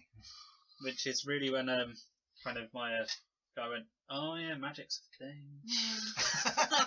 So you've only recently awakened. Yeah, recently Yeah. sort of awakened. That's That absolutely was my fine. plan So anyway. possibly not the boss then. Well, no, I more meant as in the boss was the one that went, no, him, we'll have him. You but guys bought the Hermetic. Yes, but someone he's. Oh yes, someone might have. Yes, probably somebody else has been giving him the. Well, the Hermetic lives when I can't work with that. Also a possibility. We'll sort that out as we get going. Libraries, you've got some books on magic. Yeah. See. Nerd. In theory, it makes knowing and researching. In theory, it makes knowing and researching things easier. Mentor is most people probably had somebody that inducted them into their tradition and taught them the basics so they didn't die horribly in the first few weeks once they learned they could do magic. However, if you still want to have a working and useful relationship with that individual and for them to still be alive, you will need to spend some points in them. Again, this ranges from 1 as an unimportant or important but kind of distant mentor that when it didn't like says you distant, very much. does it necessarily have to mean like just? It could be like geographically that, or can or it be emotionally. geographically? It like, can be. I was inducted, but then they had to naff off to the front. Yeah, that Or would be they're perfect. in Canada. No, because I and was thinking more they were shipped out to the continent. Oh yeah, realistically, the 4 and 5 dot mages are gone pretty much, with the exception of a couple that I'll introduce you to as NPCs. An awful lot of people got shipped to the continent at the moment. They are. Fighting defending, yeah. Yes. And in fact, in 43 in Mage cosmology, there was a large battle in Germany proper, which killed an awful lot of tradition technocratic and thankfully Nefandic masters. And literally a fairly large Schloss and the village it surrounded all disappeared in a puff of paradox. It's all gone. There's just scorched earth. The castle, the village, the people, the birds, the woodlands, the trees, the whole lot is gone. I mean, it's just magic can wipe things from existence. So. Yeah. It could have never existed. Yeah. Well, the fact that most people can still remember who went there suggests it didn't never exist. But, the slosh over that no one remembers anymore. It's quite possible, yeah. It's literally the whole bit is just a patch of scorched earth. So an awful lot of masters and these were wiped out. But even the ones that weren't, people have been shipped out to the continent. Yes, I was going to go with classic dead master. Or or an X is if they're dead already. That's also. I have no idea. Are you avenging his death? With the Akashic. Are you avenging his death? Into the Brotherhood if he's alive or not. He's somewhere on the continent. I went a different direction. So yeah, I'm not expecting this to be a particularly high mental game, particularly because most of them will have been shipped. Possibly Pete could justify it quite easily because our boss is a hermetic. That is the other thing. You could have him as your master if you particularly wanted. No, I don't really know him very well, okay, and I'm a bit uncomfortable around people. That seems reasonable. Right. Node. Do not bother taking Node. I will sort out Node in character. That means you have access to a place of magical power or not. Okay. Again, if you do the chorus, so you're doing the sci-fi, right? And that doesn't matter. Resources. This is how much money you've got. Nothing is flat broke. If you had a paycheck, you've spent it all, it's all gone. Oh, okay. You literally have nothing. 5 is obviously ridiculously wealthy. For the purpose of considering we're at wartime, people are all food and everything is on rationing. Everyone's 0. Well, no, one or 2 is effectively you have a decent army salary, you have somewhere to live, you have access to, you can afford to buy all the ration stamps, you have freebie points. But if you want to, be wealthy, then could the horse come under cheap vehicle? I will let you have the horse for free if you're genuinely playing a Mountie, just because that's brilliant. Yeah. It's not your horse; it's the unit's horse. Well, actually, well, no, because you are the familiar of the horse. Yeah, if you want the horse to do magical shit, then... Well, no, because I probably would have bought the horse here. There is a merit. There's a large chance that they wouldn't have let a random squaddy bring his horse to war. No, probably not. There is a merit. Manifest avatar. Okay. So your horse could be your avatar. The reason you didn't wake until you got here was your avatar went and got born on the wrong continent. Cool. Talking avatar. Well, not all avatars talk. It don't even but it's French. No, there aren't any French horses. Wrong kind of Canadian. Oh yeah, there aren't any French horses. There aren't any French horses. They ate them all. Well, potentially, yeah. Or they've all been Steak tartare. Or they've all been requisitioned by the Germans. There aren't a lot of French horses. Suspicious-looking sausages. Yeah, there aren't a lot of French horses at this point. Yeah, one even has the fallen Madonna you're with the big referencing what I think you're referencing. Oh, dearie. Blackadder? Yeah. Maybe. Right. The last one is wonder, which is probably relevant to Pete. One Magical thing. Wonder is a magic item. Yes. There are. You can use your wonder as a focus as well to a certain type of magic. Basically, the lowest level is wonder that does a very trivial little magic trick. Effectively, not a lot more than a parlour trick, really. 2, you've got a useful I've effect. got 3 in it. Or a reasonable quintessence. 3, it's got a reasonably handy effect and or a reasonable supply of quintessence of its own. 4, you start to get extremely useful, and 5 is a sort of ridiculously potent effect. Oh, it's going to get freebie points. Yep. 5. There is a kind of worry silly. with 5 I'm not going to go 5, don't worry. Yeah, That's 5 wonders crazy. kind of. Yeah. It could be a Why little bit on the hasn't it been sentence. taken from you and taken off to the And up also, in the water? and also some of especially in the them, Order of Hermes. and also some of them Yeah. you do end up with the degree That's of what you put up the ranks. You can be attached, yeah. which one is really the boss in this relationship if you get too important a wonder. That's fine. Because they sort of develop their own. Let's not call it personality, but So it wouldn't be like a magical gun or anything. No, that could be. Yeah, could be. Like my lucky rifle or something could be. yeah, that's got a minor entropy effect, so it misses a lot less. Than Basically, one does a yeah. permanent magical effect. Can it be something that's happened through like some great deed that like some power has come upon it or something like that? That's like such a good rifle, you've used it so much it has some Yeah, someone correspondence like my effect on natural it. magic that I didn't even realise I had kind of rubbed off on it. Yeah, that's quite possible. Or it had a previous owner that had done something to it, and you were just drawn to it because you had this potential to be an awakened, and you were like, there's all sorts of possible reasons. But yeah, you could have a minor entropy effect, so that it jams less, follows more true, and is generally better. Or it could have some sort of forces effect on it, matter effect on it. Dragon breath. Fireballs. I like the idea of a correspondence effect that allows it to blast through cover. It Or doesn't actually blast through cover, just- it goes... Yeah, just curves Yeah. around a tree. Yeah, and goes round. That correspondence would work for that. Yeah. So yeah, you That'd If be I quite put a cool. couple of dots onto it, it could have Yeah. maybe several. So it'd be kind of jammed Well, close and slightly more. so with a 2 would useful be effect. useful. What if You'd it want was to go like 3. Yeah. 3, you can It's have like a couple a of really minor good uses. gun. Yeah.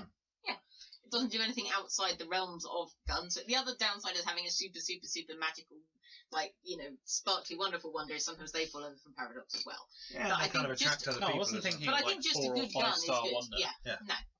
Also, 5-star wonder gun. Someone there taking this. You're right, Adam. That was I was trying to think of the backgrounds in any other books. books. There almost definitely I mean, it's is in familiar if you want to have. If people want a No. familiar, Horse. you can have a familiar. Basically, horse. familiar. Do it. Paradox. Oh, could I have a Forget familiar this, as a I'm not the dog? technocrat. Can I just put that down somewhere, Colin? Thank you. They can be totally And death, consented. You can share things no. with them. The main function they have is they eat paradox, but Like they a also require husky. quintessence. Have we got Basically, they eat paradox, they also eat quintessence normally. Yeah. So they- you're gonna they have a horse and a dog, And and you're telling me you're not a hippie. You're a druid. You're like I'm not a druid. I just live in the wilderness. with some animals. with some animals that are your friends. No, he's probably got a family back in Canada. A moose, a raccoon. Raccoon. No. Yeah, don't. A wolverine. Let's not If go. you really want to piss off the rest of the party, there is the sleepwalker. No. No. Can I have the You same can walker do floor magic. on my You horse? can do magic, No. but you don't believe in magic. So familiar.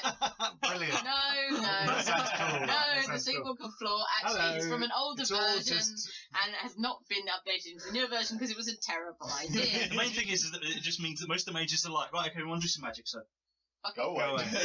off with you you. fuck. Yeah. You create paradox. Exactly. Be gone. Yeah. Okay, cool. So I'm in. familiar. So yes, you can just have an animal that likes you. Don't have to have this background. But if you do have this background, yeah, it'll eat points of paradoxes off of you. But it Like treats. or it might know something interesting. Yeah, but you then have to feed it quintessence, this magical energy. So it's I have no idea if that's good or bad. It's mixed. it's mixed.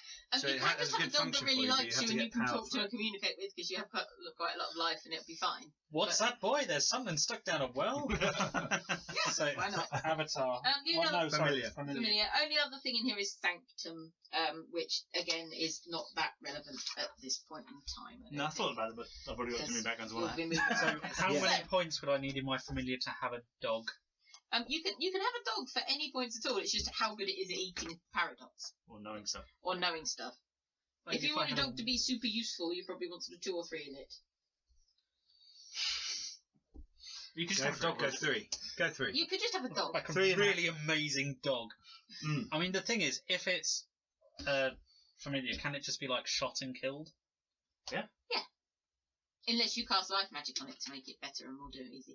Realistically, if I take something away from you that you... Realistically, I'll shoot you.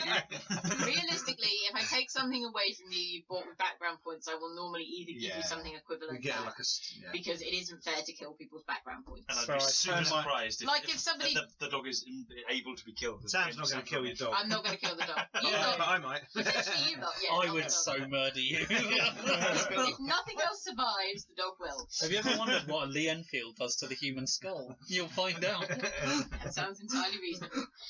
Next time on... Right, so, backgrounds. We have done backgrounds. We Yeah. like backgrounds. Arate. How do I get Arate? You'll have too many backgrounds. Oh, hang on. Yep. There are lots of nice ones, and you do end up... I've written down 5 of them. Bearing in mind you get, what, Can 7 you have points more to than spend? one More than You one. can have up to 3. background? Yep, you can have any backgrounds you fancy. You have 7 points to spend. You have 7 points to spend, yeah. Because I'm thinking one in Avatar. So, I'd probably normally recommend 1 for a person that's not a mage for at least. Because not being able to, because otherwise you can't hold any quintessence in you, and that becomes annoying. yeah, have So Avatar is the 1. number of dots you have in Avatar the amount of quintessence you hold? You can hold within yourself. Yeah. Special magic stuff. Yeah. Special magic inside. So I'd normally recommend at least 1. You don't need quintessence for a lot of stuff, and 1's normally good enough for most things. But without 1, it can be a bit annoying. Right. So things that we you already do to just stuff you get. So everyone has Arate 1, so just put 1 in for now. It's got 1 in It there. is already Yeah. coloured in. Marvellous. It is. Yep. All of you start with willpower 5, Oh. which, as I said, is just the Is way that the these circles things or the work. boxes? Circles. That's the circles. The boxes are you. Well, actually, you can use any one you want. I would tend to use the circles, but I've seen people do it the other way around. As have I. As long as you Crazy know, people. As long as you know what you've done, that's the important. Circles, like Yes. everything else. And you're Don't know starting everyone. quintessence, which is Everything this. else is circle. So quintessence is a fun little circle. It has a dot on the left. Yep, that's where you Going start from. round, you start from the dot and you go clockwise for quintessence, which is the good stuff, and the other way round for the paradox, which is the bad stuff, which we'll come on to. But you start with quintessence equal to your avatar background. Okay. So 2. Right. You now have freebie points, which you get 15 of. About spheres. I was going to say, it says to do it this round, but I'm going to suggest you don't. So, Okay. it gives you freebie points, and there is a little chart on page 88 that tells you what you can spend the freebie points on. One of these things is spheres, and most importantly, probably Arate. Yeah. So you start with 1 Arate. One dot of Arate, which is what you start with, will give you sensory magic and not a lot else. Also, you can't have any sphere higher than your Arate, so that also affects your spheres. So Okay. what you probably need to do now is decide roughly what you want your Arate to be, and it will cost you 4 points per dot 3. Sorry, how many of these things do you get? You get 15 freebie points. So it will cost you 4 per dot. So if you want to start as a 3-dot mage, which is normally the can do useful stuff with magic and to heal other people and that kind of thing, you will need to spend 8 of your 15 points getting your Arate up to 3. I'd normally recommend it again for a new I person. would recommend it because you can do useful stuff with it. Colin is making a nice. rod for his own back to some Yes. extent, but he knows This the Colin's system. going to enjoy But it. he knows the system and game really well and is Yeah. very happy with his rod. So I'm let's choosing. I'm deliberately Obviously, choosing. he's Which is made cool. a deliberate choice. I'm I just interested to see how it works. how that plays out. I just wouldn't Very wander cool. into it. I played a 1-drop character who ended up being one of the main combat characters in the group, Yeah, because you can Because start he knew good how to skills and use a bonuses. gun. Yeah, Yeah. exactly. But Cool. and he could make incendiary ammunition. well, yes, there we go. But so yeah, I would That sounds recommend like spending 8 of those 15 to get your Arate up to 3. Done. Personally, your spheres you get, and this is your sort of, you don't spend any points on these. You get 5 plus your tradition specialty. So you get 1 dot in your tradition chosen 1. So in Roger's case that's life, Pete's case that's forces, Adam's case that is matter, and your case that is mind. And then you get another 5 to put And wherever these are just you want. 5 dots. These are just 5 dots that Not you put wherever you 1, fancy. 2, 3. No, Costs. just 5 dots. And again, you Okay. can't go above 3 at this point. And this is where you want to think about what kind of magic do you want to do? And how good at it do I Weather. want to be? Weather. So you probably want forces. You probably want, if you want to do weather, you probably want forces, simply. and realistically, you probably want it at 3. Yeah. Because at 2 you'll be able to do like really, really local weather. 3's like the only chance of doing anything large. No, I don't mean as in like causing thunderstorms over a whole thing, but like bringing mist over a small area. And stuff. When I say small area, as in like a few hundred meters rather than. It's still going to be 3. I think to do it reliably and well in any other weather conditions, 3. Because for 2, you'd have to sort of say, well, it's a bit misty, so I'm going to kind of condense it and move it about a bit and that kind of thing. Whereas 3, you can start creating those conditions, which is what I think you want. So I would recommend 3 in forces to start doing that. Then your other 2, you can put wherever you fancy it, saying you get 1 free in life anyway. Just cause So I could, in theory, use that to like have lightning strike someone. Yes. all that sort of stuff. You'd want to think about how you do that. Bitch. You know, I'd just be there and if, like, they'd get struck by lightning. It would just be unfortunate, you know, freak of nature right there. There's not a storm. Also, from the blue. Yeah. To make a storm. And you have to think about paradigm as well. How your character thinks that works. Yeah. But we'll get to that as we get going. Yeah. But yes, so that's where you are. You get your other 15 freebie points. That I'd say you've probably already spent 8 getting your arrow tail up to 3. However, there is a wonderful other thing called merits and flaws. Merits cost points, flaws get you back points. You can either use, you can set them off against each other, so just have 4 So do you points buy merits with 4 freebie points. points? Yeah, you can, or you can buy them back with flaws. Yep. So if you spent all your freebie points, there's one you really fancy, you need to find a flaw that's equivalent. However, I didn't ever check if this is a definitive rule or a house rule. It's your rule, it's your game. It's the rule. No more than 7 points of flaws or 3 individual flaws.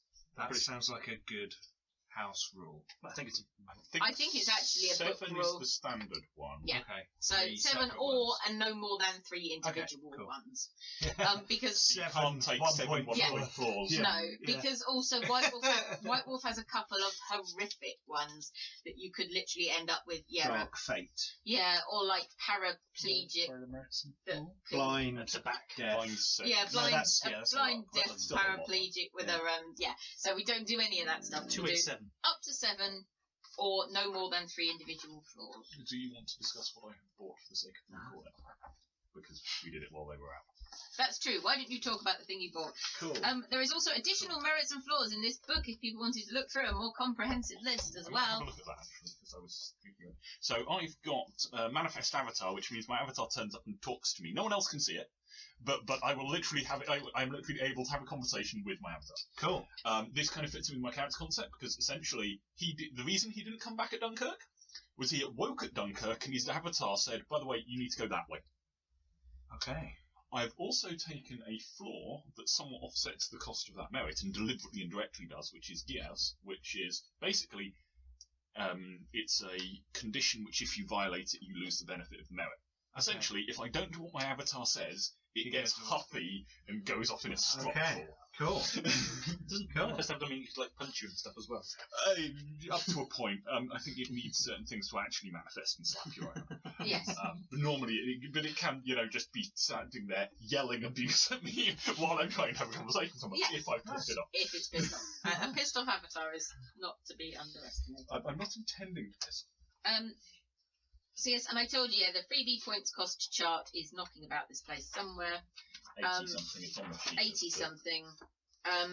If you did want other things, because you might want extra willpower, or you might want some extra backgrounds. Also, at this point, you can take abilities above 3 if you want to, with your freebie points.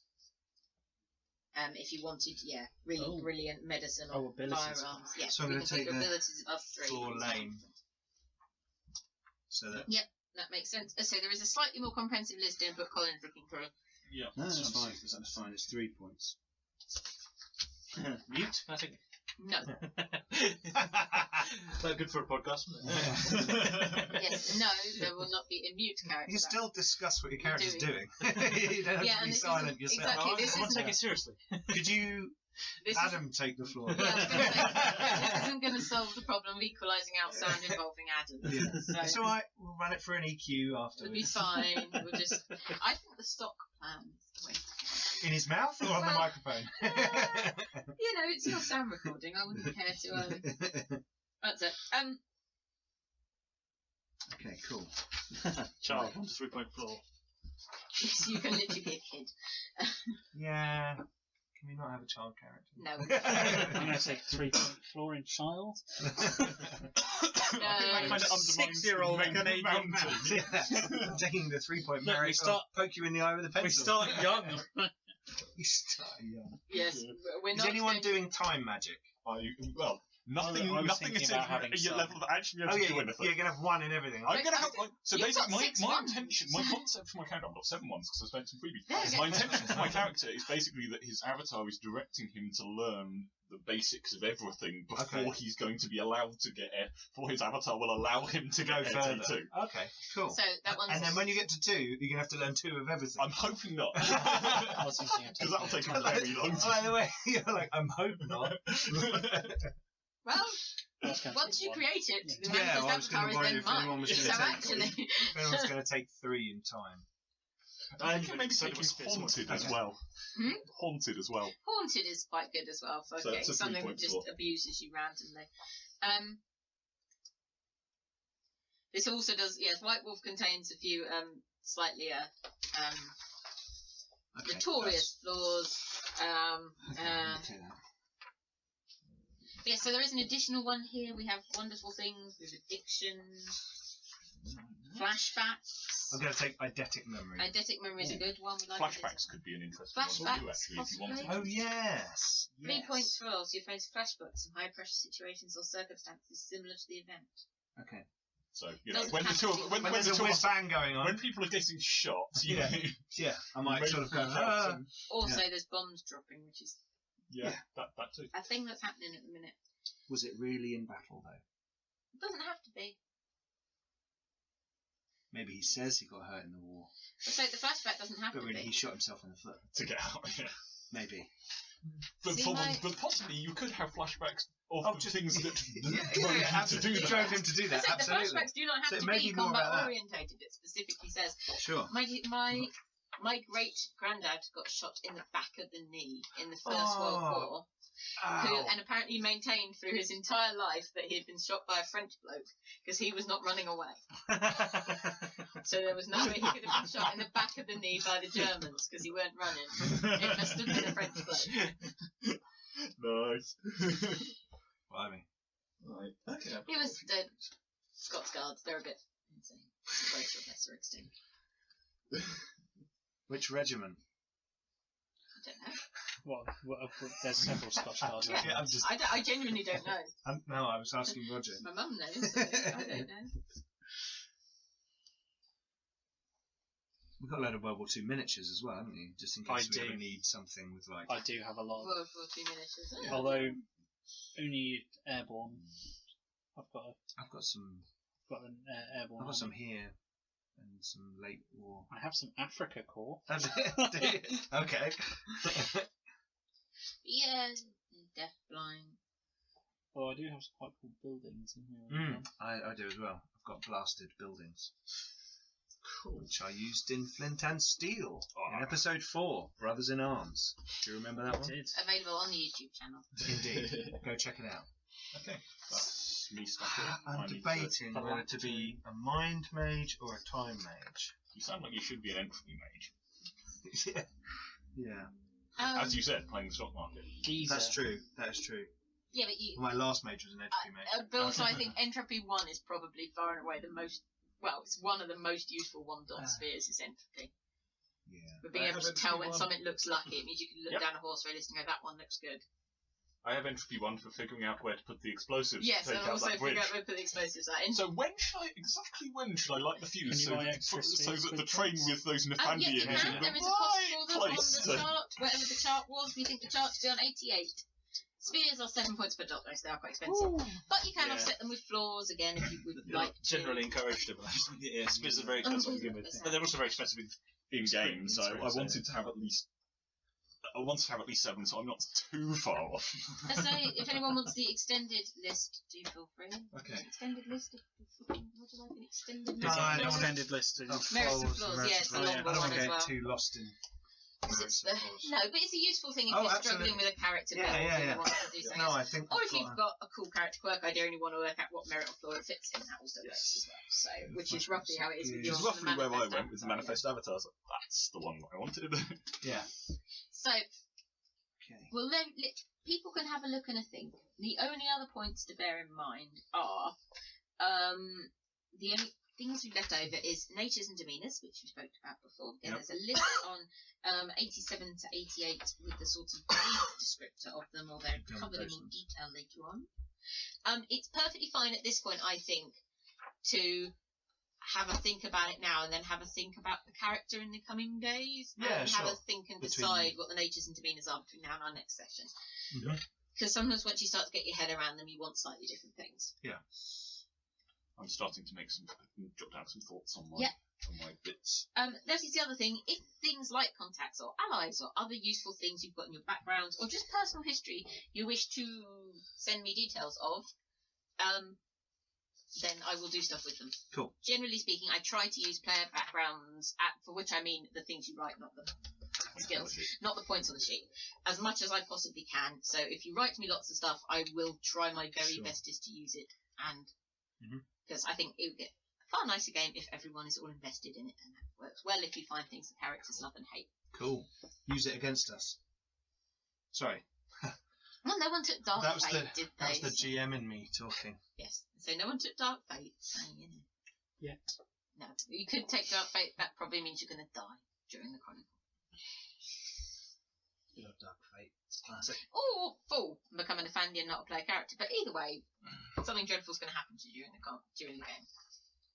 A lot of people shy away from such things, but I think it's quite fun to have almost like a little defined arc for your character, isn't it? So you think, right, yeah, this is gonna Sometimes. happen. Sometimes. Yeah, not all the So time. it worked quite well with that werewolf because I really had that idea of where I'm going, Yeah, and that I didn't know exactly how I was going to, get there.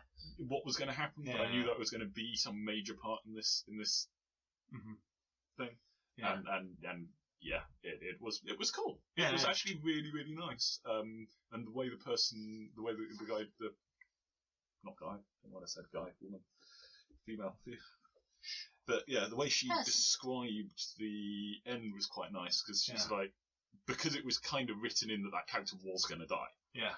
Partly, not necessarily, it wasn't actually part of the destiny that they were going to die, but the item was kind of cursed.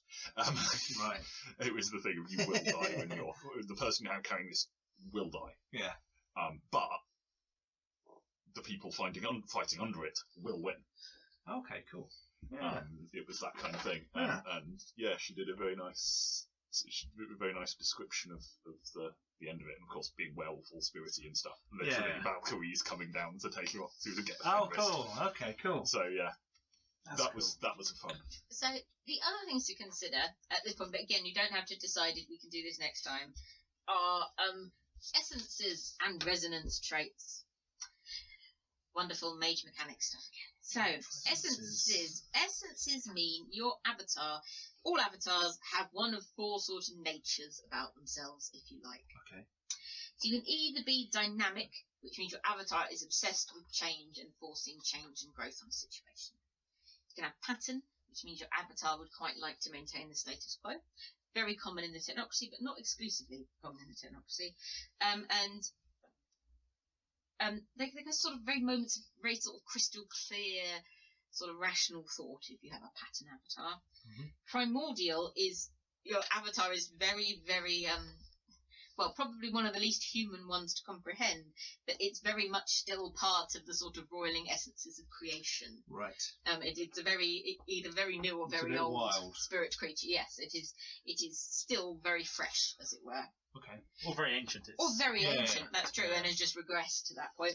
And questing, which is quite a common tradition avatar type. Questing is your avatar is specifically pushing you to do a thing.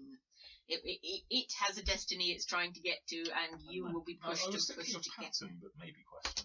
Pattern would It can also work as a thing of trying to. It can also, She's rather also quite like, dynamic, and it's constantly trying to rather like change you. people, avatars can change as well. depending on what happens in that lifetime with that mage. That just, I kind of, at the start, I'd gone, yes, it will be pattern, and then from that description, I'm not quite so sure. Not so sure. I'll make my mind up.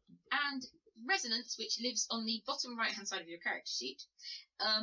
All magic, if you like, has 3 flavours. Dynamic, which means it's changing and, well, dynamic. Entropic, which could mean, it's just in touch with the sphere, the circle of life, as it were, or it could mean it's a little bit decaying. Or static, which is about things being kept still.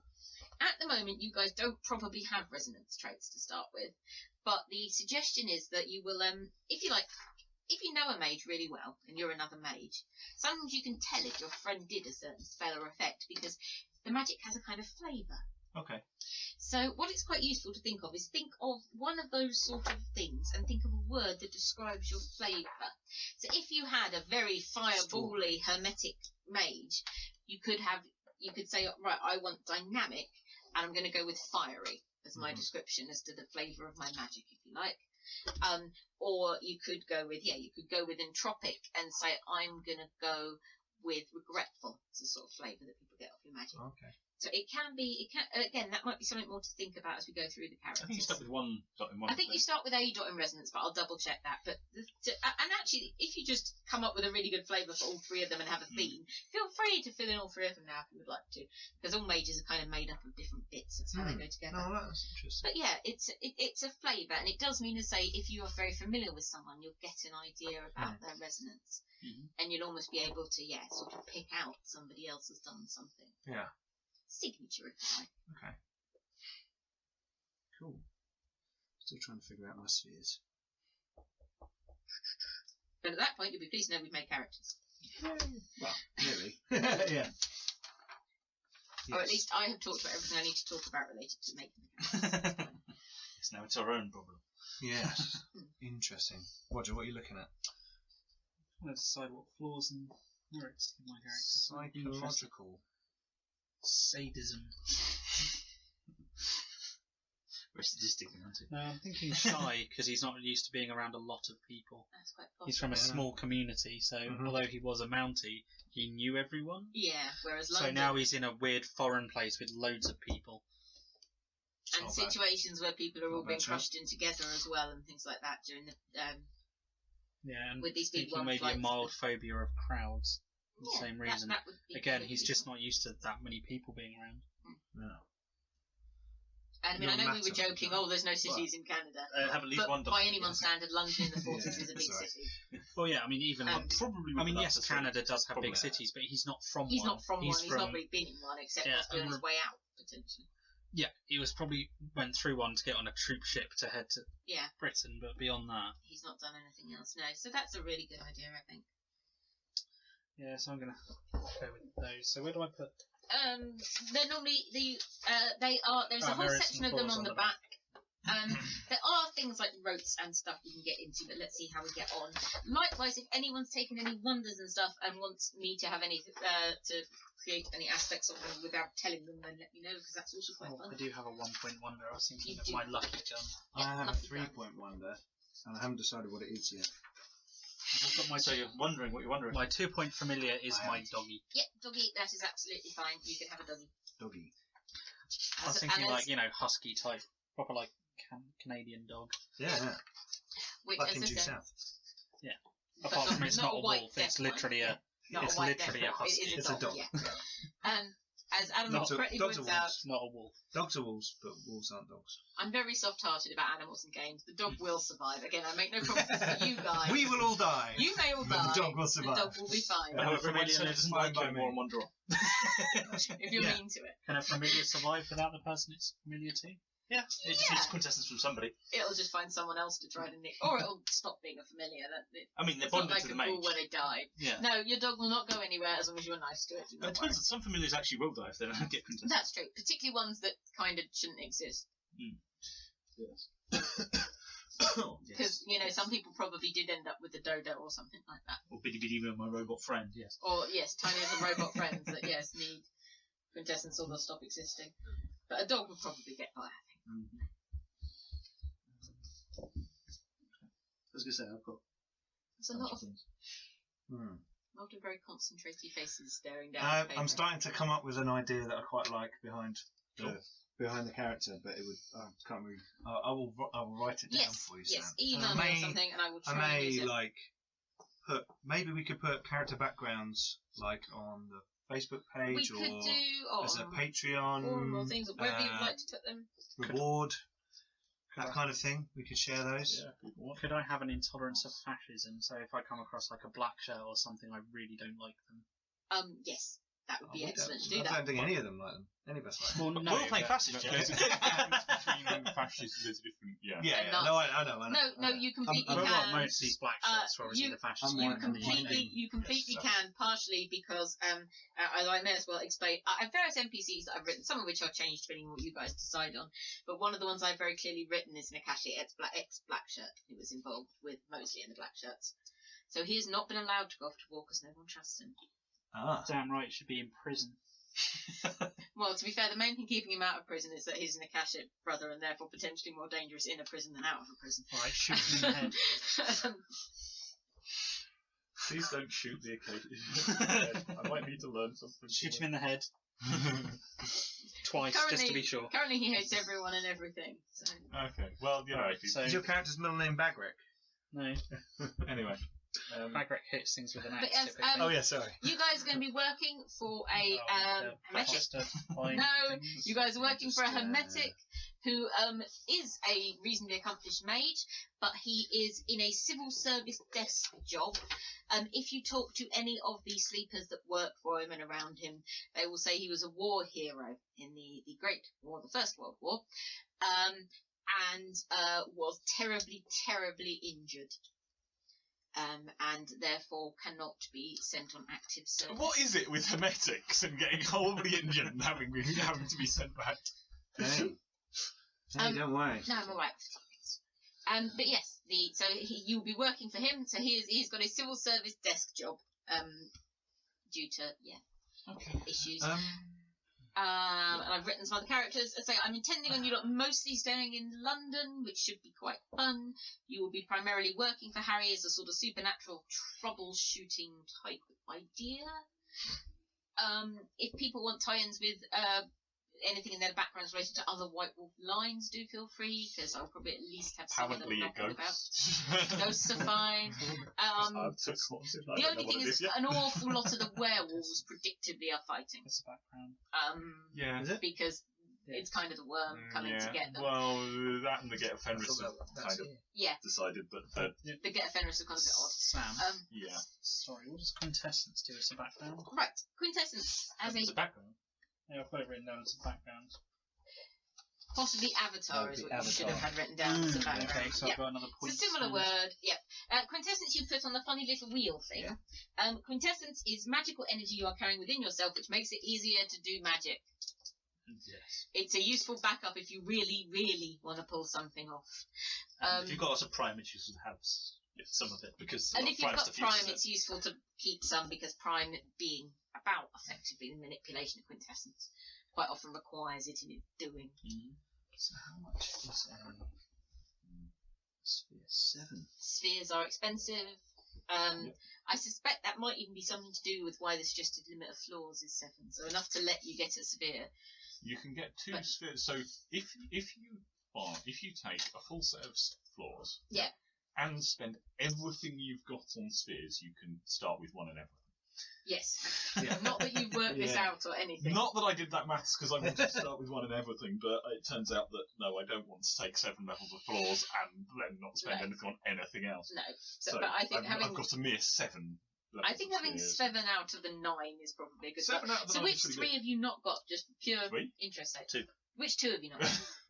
I have not It's been a taken long week. forces and matter, partially because, as we discussed, the person we are working for is basically he's the person I am being directed to by my avatar next, because he's the person who can teach me about the last things I haven't learned yet. Yes, he can.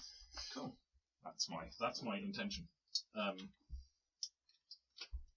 yeah, the idea is he's learned from various different people, so I'm intending to have lots of things. Entropy, focus, mathematics.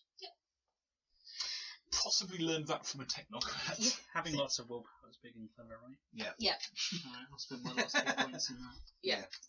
I'll whack a Yeah. couple in there. Big, clever, and not that expensive either. I'm as up well. to 9. I say mages are high willpower creatures by World of Darkness standards. And 9 is pretty high then. Because they literally, they effectively change the world by just really wanting it I to. think there's one type of thing that starts with more willpower by default, and that's a Garblag. Yes, that's They're not even a standard line thing. No, they're not even a thing. Focuses is the other thing Colin just mentioned. A lot of mages for their particular spheres have a preferred tool that you use. If you have this tool, it will make things easier, which is good. So you might have for life, if you were doing a classic Vervain, not the sort Roger is doing, but could be. If you're doing life, you could have that herbs and plants are your focus. And then that will make your magic easier if you can use that. You can totally have your horse as a focus, but let's see you get your horse involved in many spells. Don't say that. Challenge accepted, yeah. My character learned life from a rather less pleasant manner.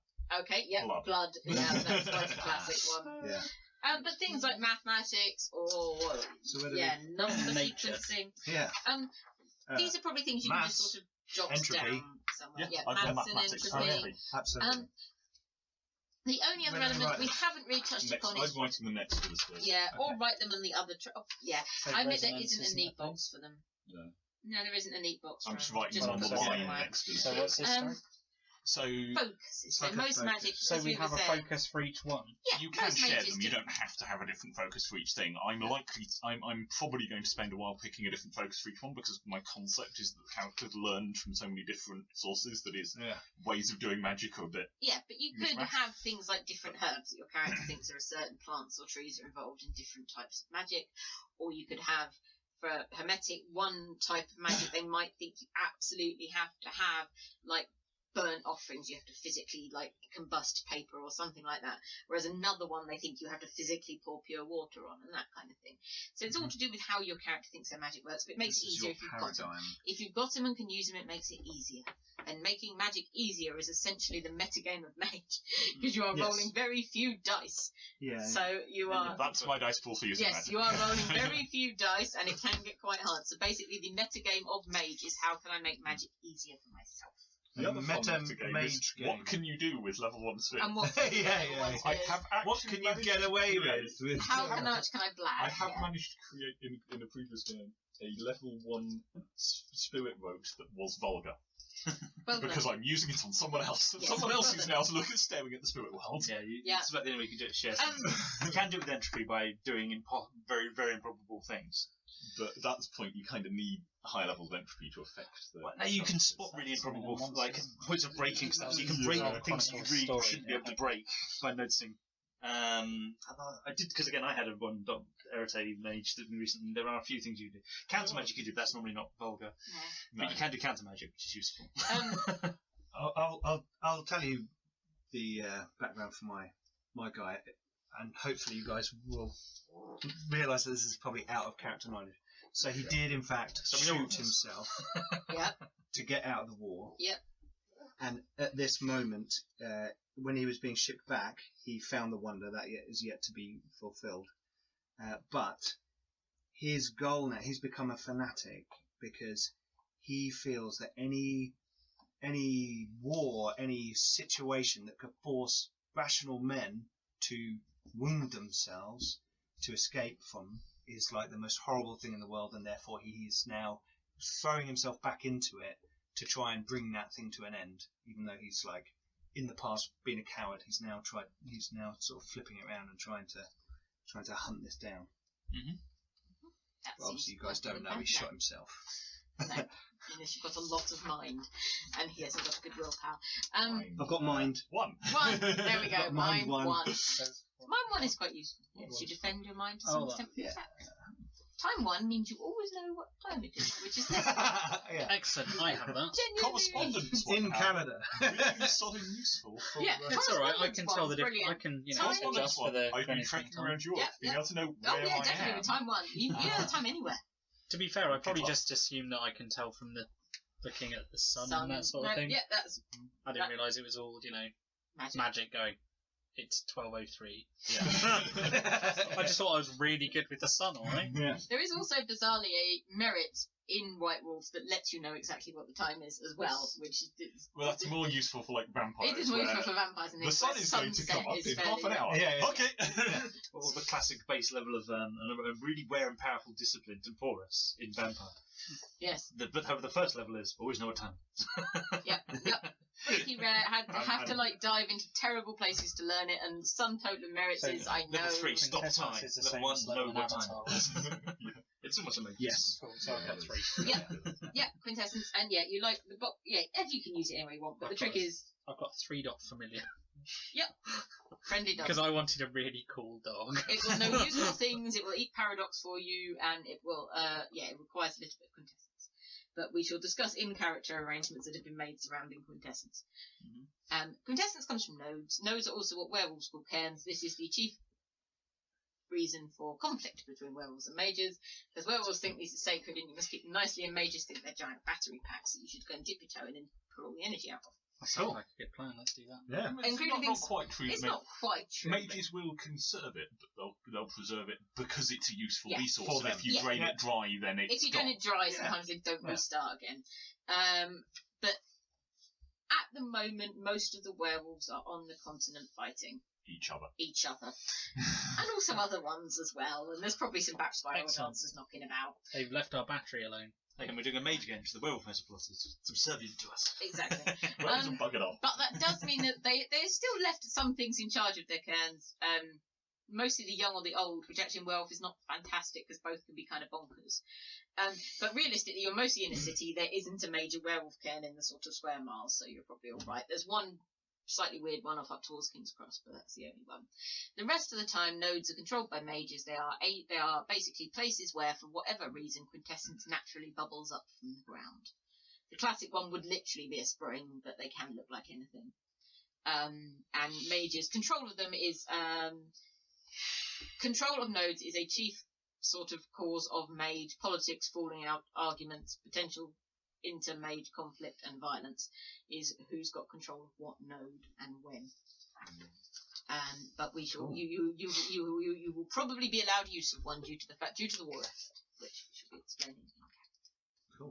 That's cool. Okay. I'll probably write up a load of stuff.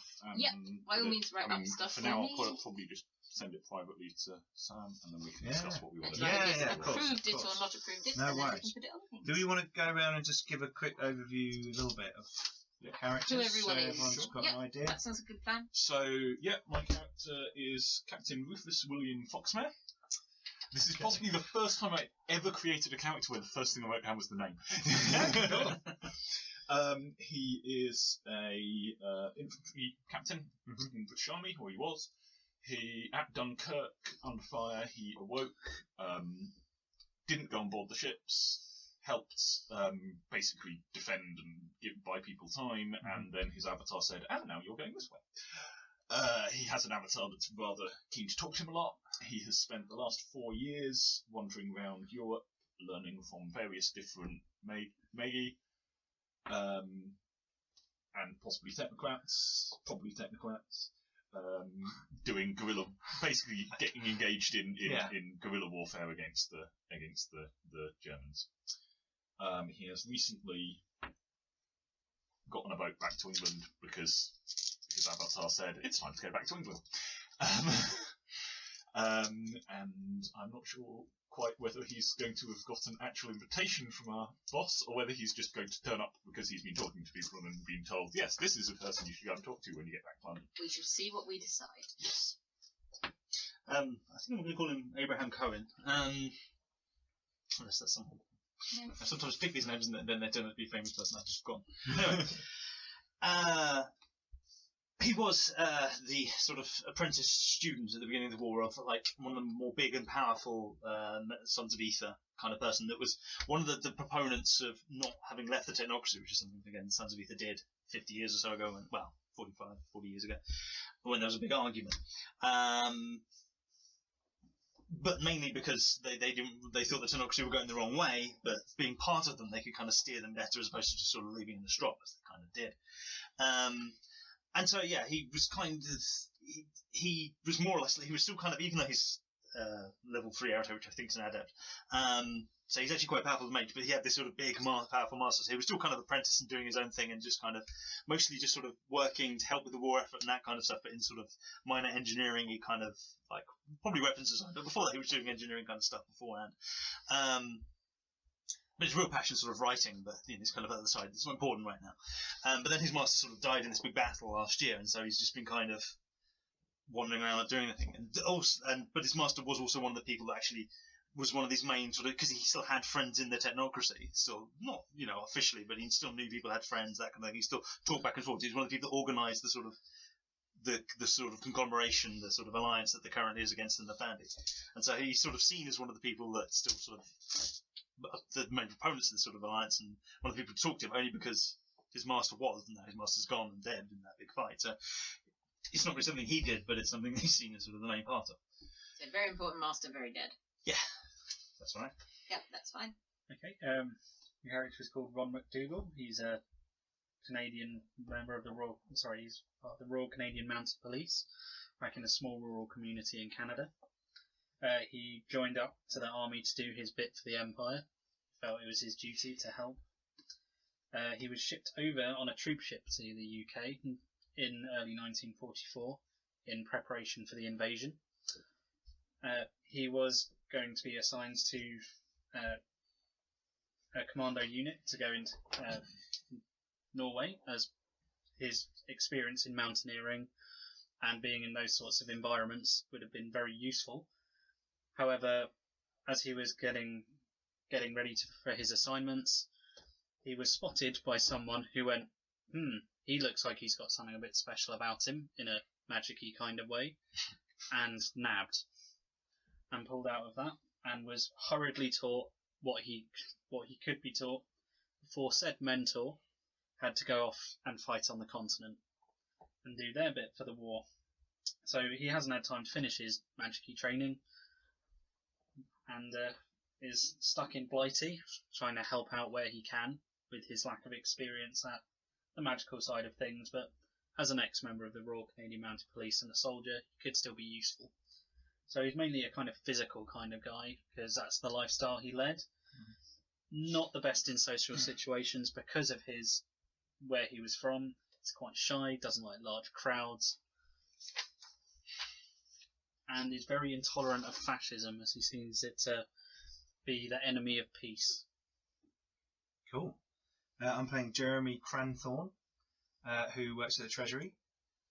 He's got a severe wound that he was shot during the war and was shipped home.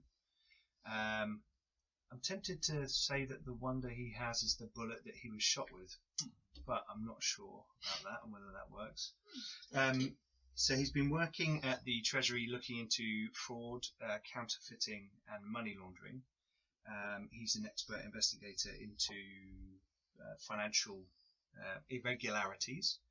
And whilst he's been doing this, he has been gathering quite a library of accountancy books and other books that he's started to sort of fit between some of those texts. Sort of French books. Oh yeah, French lithographs. And the wonder that he possesses, which awakened him, and the library of books that he started to gather has brought him to the attention of the people that we're going to be working for, and that's why he's been brought in. Okay. Yeah, that sounds pretty good. So that's good. So everyone roughly knows who they are and what they're doing. Yeah. What was your character's name again? I've got all the others' names. Ron Mcdougal. Cool. Scottish descent, like a lot of people in Canada. As is, you all have bits of paper to say you're currently working for the Ministry of War. Okay. So everyone, that's what your influence dot is. And yes, you're all answered to Harry Woolsgrove, who I will write more things out about people. To give you some ideas of some things I've decided that might be flavour things that might influence the backgrounds and things. So basically, yes, my current plan is there's a few things I've decided. Other things will be based on what your backgrounds are. But there's, for instance, Lyons coffee shops, well, tea shops, are around and definitely a thing. However, I have decided that they are run by changelings, because anyone that can get marzipan in the middle of a war has probably got to be a fairy. Or Danish. Or Danish, potentially. But They love marzipan and pink They icing. may do, but getting hold of almonds in wartime Britain Yeah. wasn't the easiest. Anyone that can get hold of marzipan and pink icing at this point is probably a fairy. Just keep imagination alive. But it does keep imagination alive in an otherwise very dreary world. As I've mentioned, there is Nakashik, who was a black who was involved with Mosley, who was the British fascist party. He is currently not trusted by anyone to go onto the continent, even though there's no evidence he was in any way, shape or form an Effendi. He's still not exactly trusted, so he is sulking in his big house towards Bloomsbury. Big house. I might have to check in his accounts. Yeah, mine mage probably doesn't keep many. And the other thing is that I should probably have things going on at is there'll probably be some sort of chorus presence at St Paul's or nearby, which I haven't completely defined yet. And also there is going to be an ecstatic in Chinatown. And for a brief bit of slight historical accuracy, because it entertains me, Chinatown at this point is not where it is now, i.e. in Piccadilly and Leicester Square. It's all the way out east in Limehouse. Okay. And there is a lot more by the way of opium dens and brothels, as well as places to get good Chinese food and listen to music. Mm-hmm. So there will be an ecstatic over there as well, who might be a contact that people would have or something like that. Cool. So those are things I've decided on. The rest will be based on what you decide. But I think we're coming close to wrapping up our creation session. Cool. Excellent. So that's our first session for Masters and Monsters. Join us next time in 2 weeks when we will get stuck in to the Chronicle. Until then, first assignment. Oh, excellent! Looking forward to it. Until then, check us out on Facebook, Twitter, Instagram, all those things. Check out the Patreon. Just go on there and put in Garblag Games, and we'll see you next time. So, bye bye.